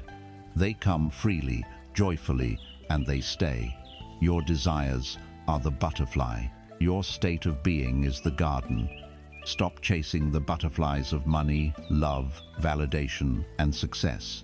This is a fool's errand that will leave you exhausted and empty-handed. Turn your gaze inward. Devote yourself to the sacred, joyful work of tending the garden of your own being. Cultivate peace. Cultivate gratitude. Cultivate self-love. Make your own soul so beautiful that the things you desire most are naturally and effortlessly drawn to the paradise you have become. This is a radical departure from everything you have been taught. The pressure to constantly do is immense, both from the outside world and from your own inner critic. The inner conflict is between the societal imperative to prove your worth through action and the soul's quiet wisdom that knows your worth is inherent and that your real work is internal. To choose the path of being requires courage. It requires you to consciously step off the frantic treadmill of productivity and to prioritize the cultivation of your inner state above all else. You must be willing to schedule time in your day, not just for doing, but for being. This is not frivolous self-indulgence. It is your most essential creative work. It is the practical act of tending to your garden. So, what does this look like in practice? It means scheduling 15 minutes in your calendar with the title Being Time. During this period, your one and only objective is to do something for the pure, intrinsic joy of it, something whose sole purpose is to elevate your vibrational state. There can be no other productive goal attached. Listen to a piece of music that makes your heart swell and your soul remember its own magnificence. Sit in the park and watch the way the wind moves through the leaves of the trees. Lose yourself in a creative act, drawing, painting, writing poetry with no thought of creating a masterpiece, but only for the love of the process itself. Play with your dog or cat and allow yourself to become fully absorbed in their simple present moment joy. Dance in your living room.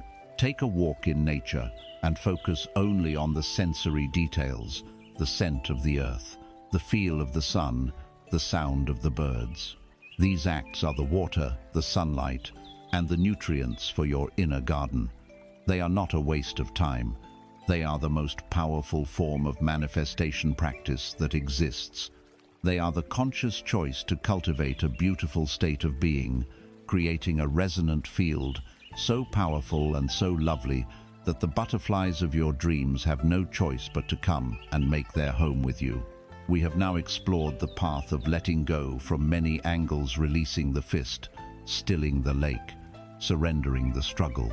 All of these practices culminate in the cultivation of a single foundational state of being. This state is trust. But we must be careful with this word, for it is often misunderstood. The trust we are speaking of is not the weak, passive, fingers-crossed hope that things might turn out okay. Hope is a fragile wish, a desire projected into the future, often tinged with the shadow of doubt. The trust we are building is something far more robust, active, and powerful. It is a conscious, deliberate stance. It is a form of higher intelligence, a decision to align with the inherent order and wisdom of the cosmos, even when that order is not visible to our limited senses. This trust is the basis of a silent, sacred contract you make with the universe. It is an agreement that, once understood and honored, shifts you from being a victim of circumstance to a conscious co-creator of your reality. Let us examine the terms of this sacred contract. For like any agreement, it involves responsibilities on both sides. It is a partnership. Your role in this contract is specific and essential, but it is also beautifully limited, designed to free you from the burdens you were never meant to carry. Your first responsibility is to get clear on the essence of your desire. This, as we have explored, is the what and the why, the feeling state you wish to embody, not the specific form it must take. Your second responsibility is to diligently tend to your own vibrational state, your state of being. This is the work of cultivating gratitude, of practicing stillness, of choosing peace over struggle. Your job is to be the beautiful garden, the resonant tuning fork.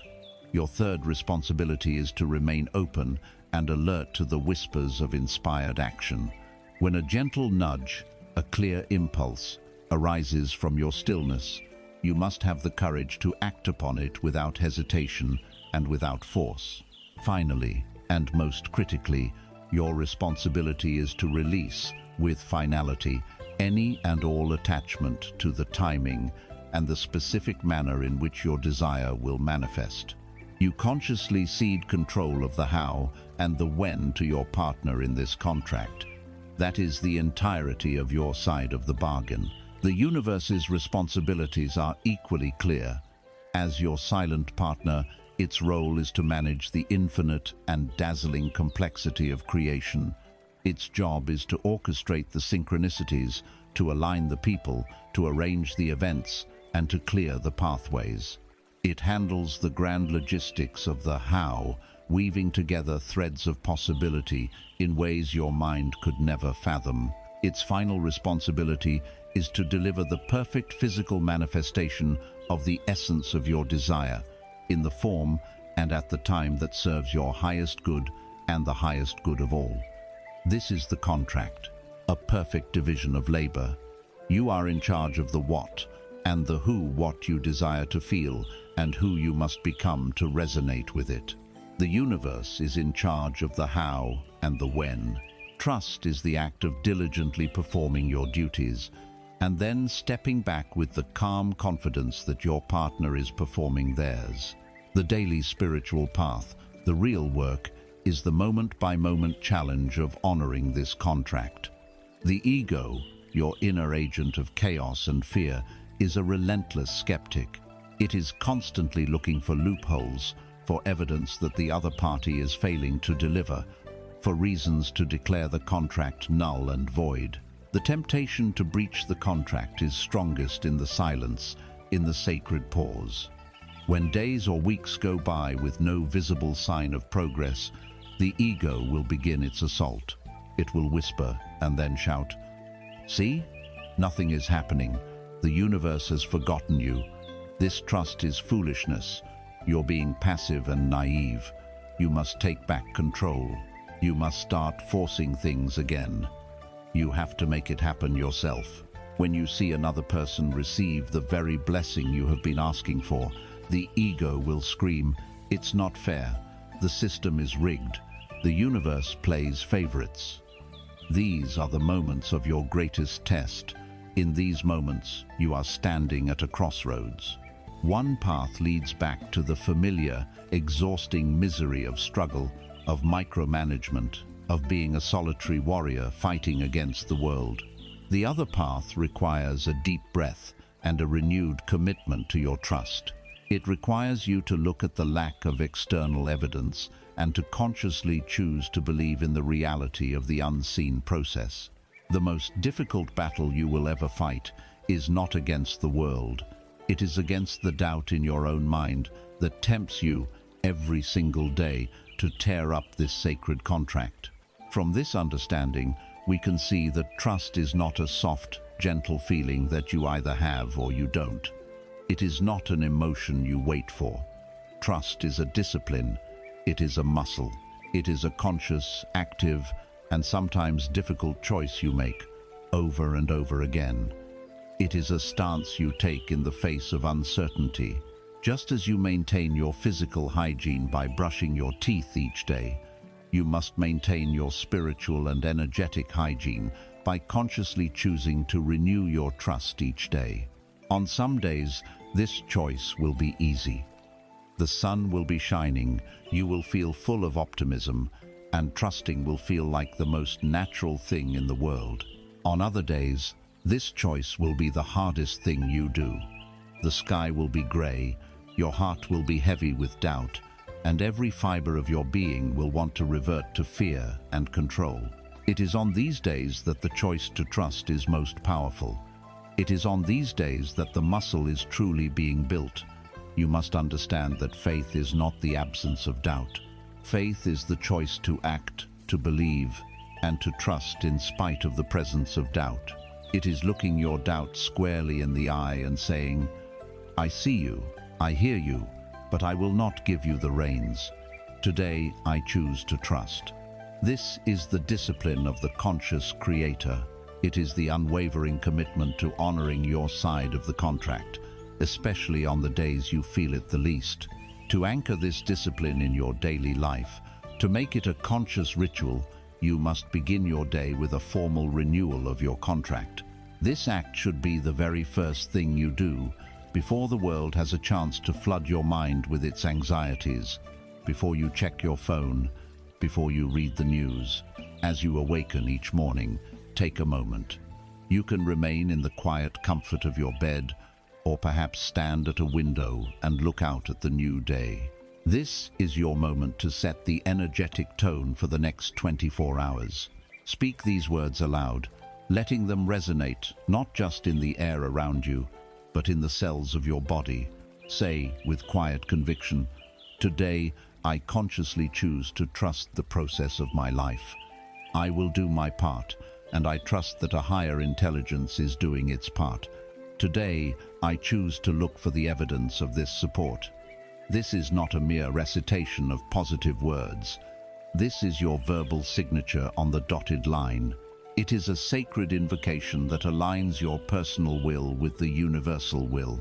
It is a declaration that for this day, you will walk not as a solitary struggler, but as a cherished and fully supported partner with the creative force of the universe itself. You are reaffirming your commitment. You are remembering your power. You are choosing, as an act of will, the path of grace. And in this simple daily act of renewing your trust, you ensure that the sacred contract remains active, vibrant, and unbroken. We have now journeyed to the final gate, the last and most profound act of letting go. We stand at the threshold of the ultimate state of readiness, a state so simple, so pure, that the ego overlooks it in its frantic search for complex solutions. It is the wisdom of the empty cup. There is an ancient Zen story that speaks of a professor who comes to a master to learn about enlightenment. The master welcomes him and begins to serve tea. He pours until the professor's cup is full, and then he keeps pouring, letting the tea overflow and spill onto the table. The professor, alarmed, cries out, "Stop! The cup is full, it cannot hold any more." The master calmly replies, "Like this cup, you are full of your own opinions and speculations. How can I show you enlightenment unless you first empty your cup?" We are all this, Professor. We come to life asking for more joy, more love, more peace, more abundance, all while our own cups are already filled to the brim. We must understand that to be filled, we must first be willing to become empty. Let us take a courageous inventory of what already fills our cup, leaving no room for the gifts we seek. The contents are a murky and stagnant brew. At the bottom lies the heavy sediment of our past. Old grievances we refuse to release, resentments we nurse like treasured wounds, regrets that we play on a loop in our minds. This stale water of yesterday poisons any fresh water that tries to enter. Floating above this are the thick, oily slicks of our old identities and limiting beliefs, the stories of "I am a struggler," "I am not worthy," "I am a victim." These identities take up immense space, leaving no room for a new, empowered self to be born. Then there is the sludge of our preconceptions and rigid opinions. Our fixed ideas about how the world works, what is possible and what is not, how our lives are supposed to unfold. These certainties make us blind and impermeable to the miraculous and the unexpected. And finally, overflowing the very top, is the frothing, bubbling water of our constant wanting, our endless plans for the future, our anxieties, our strategies, our desperate desires. Our cup is so full of our own frantic agenda that there is simply no space for the universe's far more intelligent and graceful plan to find its way in. We are walking through the world with a sealed container, begging the ocean to give us water. We must have the courage to pour out the old before we can receive the new. The prospect of emptying our cup is, to the ego, the most terrifying thing imaginable. The ego's very existence is defined by the contents of the cup. It is the stories, the grievances, the plans, the beliefs. It has built its identity around them. To let go of a long-held resentment against someone who wronged you is, for the ego, a loss of identity. If I am not the one who was wronged, then who am I? To let go of the identity of a struggler is to lose the strange, familiar comfort of that story. If I am not a fighter, then who am I? To let go of our meticulously crafted plans for the future is to face the terrifying void of the unknown. If I am not in control of my path, then what will guide me? The ego would rather hold onto a cup brimming with poison than risk the perceived annihilation of being empty. It clings to every last drop of its familiar suffering because that suffering is known. The inner conflict is therefore the ultimate one. It is the soul's deep, intuitive understanding that emptiness is the prerequisite for fulfillment, pitted against the ego's mortal terror of the void. The soul knows that this emptiness is not a lack, but a space of pure, infinite potential. The ego believes this emptiness is death. You must choose which you will believe. You must find the courage to tip the cup, trusting that what awaits you is not annihilation, but resurrection. You must be willing to let go of everything you think you are in order to become everything you are truly meant to be. We must radically reframe our understanding of emptiness. In our culture, it is a negative word, but in the physics of creation, emptiness is the most potent and positive state of all. Emptiness is not nothingness. Emptiness is space, and space is the first requirement for anything new to be born. Before a house can be built, there must be an empty plot of land. Before a masterpiece can be painted, there must be an empty canvas. Before a seed can be planted, there must be empty earth. Before you can receive the life that is waiting for you, you must create an empty, receptive space within yourself. When you are full of your own noise, you cannot hear the whisper of inspiration. When you are full of your own plans, you cannot see the serendipitous opportunity that appears at your side. When you are full of your own past, you have no room for a new future. The ultimate state of readiness, the most powerful point of attraction, is not a state of intense, focused wanting. It is the state of clean, open, receptive emptiness. This emptiness is not a void to be feared. It is a womb to be cherished. It is the sacred space into which the universe can finally pour its blessings. You have been praying to be filled, all while refusing to be empty. The core message is this: become empty, and you shall be filled. This is the final surrender. To embody this profound wisdom, you can practice a simple but powerful meditation. Call it the ritual of the empty cup. Find a time when you can be quiet and undisturbed. Sit comfortably, close your eyes, and turn your attention inward. In your mind's eye, visualize your entire being as a beautiful cup or vessel. It can be any shape or material you choose. First, simply acknowledge the contents of your cup without judgment. See it all. See the murky water of old memories and regrets. See the heavy stones of your anxieties about the future. See the thick sludge of your limiting beliefs and your fixed opinions. See the frantic, bubbling energy of your desires and plans. Acknowledge it all with compassion. It has been your companion for a long time. Now, with a conscious and loving intention, begin to tip your cup. Imagine it tilting, slowly and deliberately. Watch as the contents begin to pour out onto the rich, dark earth at your feet. See the old resentments flowing out, the anxieties, the fears. Let go of your plans. Let go of your need to be right. Let go of the stories of who you used to be. Keep pouring. Don't stop until the very last drop has been released. Feel the earth below you, this great transmuting force, effortlessly absorbing it all, turning the poison into compost. Now, slowly, turn your cup upright again. Hold the image of it in your mind. It is clean, it is clear, it is luminous, it is empty. And now, do the most important thing of all. Do nothing. Do not rush to fill it with new intentions. Do not be impatient for it to be filled from the outside. Simply rest in the feeling of this emptiness. Feel its peace. Feel its spaciousness.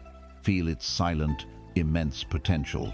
This is the state of pure readiness. This is the womb of creation. This is the space where miracles are born. Rest here and know that a universe of grace is already beginning to pour itself into you. We began this journey together by examining the tightly clenched fist, a posture of fear against a world perceived as withholding. We have walked a long path since then, through the valleys of surrender and the quiet fields of stillness. Look at your hand now. See it not as a tool for grasping, but as a vessel for receiving. It is no longer a fist, white-knuckled with the strain of control. It is an open palm, resting peacefully, available to the gifts of this moment. You have learned that the secret of attraction was never a strategy to acquire more, but a spiritual path to become more free. It was never about filling your life with things, but about filling your being with peace. The ultimate prize is not the manifestation you once chased. The prize is the person you have become in the process of letting go, the one who can trust the river, the one who can stand in the quiet of the unknown, the one who knows their worth is not measured by what they hold, but by how freely they can open their hand. This is the true wealth. Not the coin in the palm, but the feeling of the sun and the wind on the skin of the palm itself. From this new state of being, this quiet resonance of peace, your life will begin to reorganize itself around you. The right people, the right opportunities, the right ideas will now flow to you, not because you are chasing them, but because they are a vibrational match to the harmony within you. They are not a prize to be won, but a reflection to be witnessed. Do not look for loud miracles. Look for the gentle unfolding, the quiet synchronicities, the effortless flow. The immense power you once sought to wield by force was a shadow of the infinite power you now command through grace. You have discovered that the universe was never shouting back at you. It was whispering, and you have simply, finally, learned to be quiet enough to hear. Come home to yourself. Open your hand and witness the gravity of grace.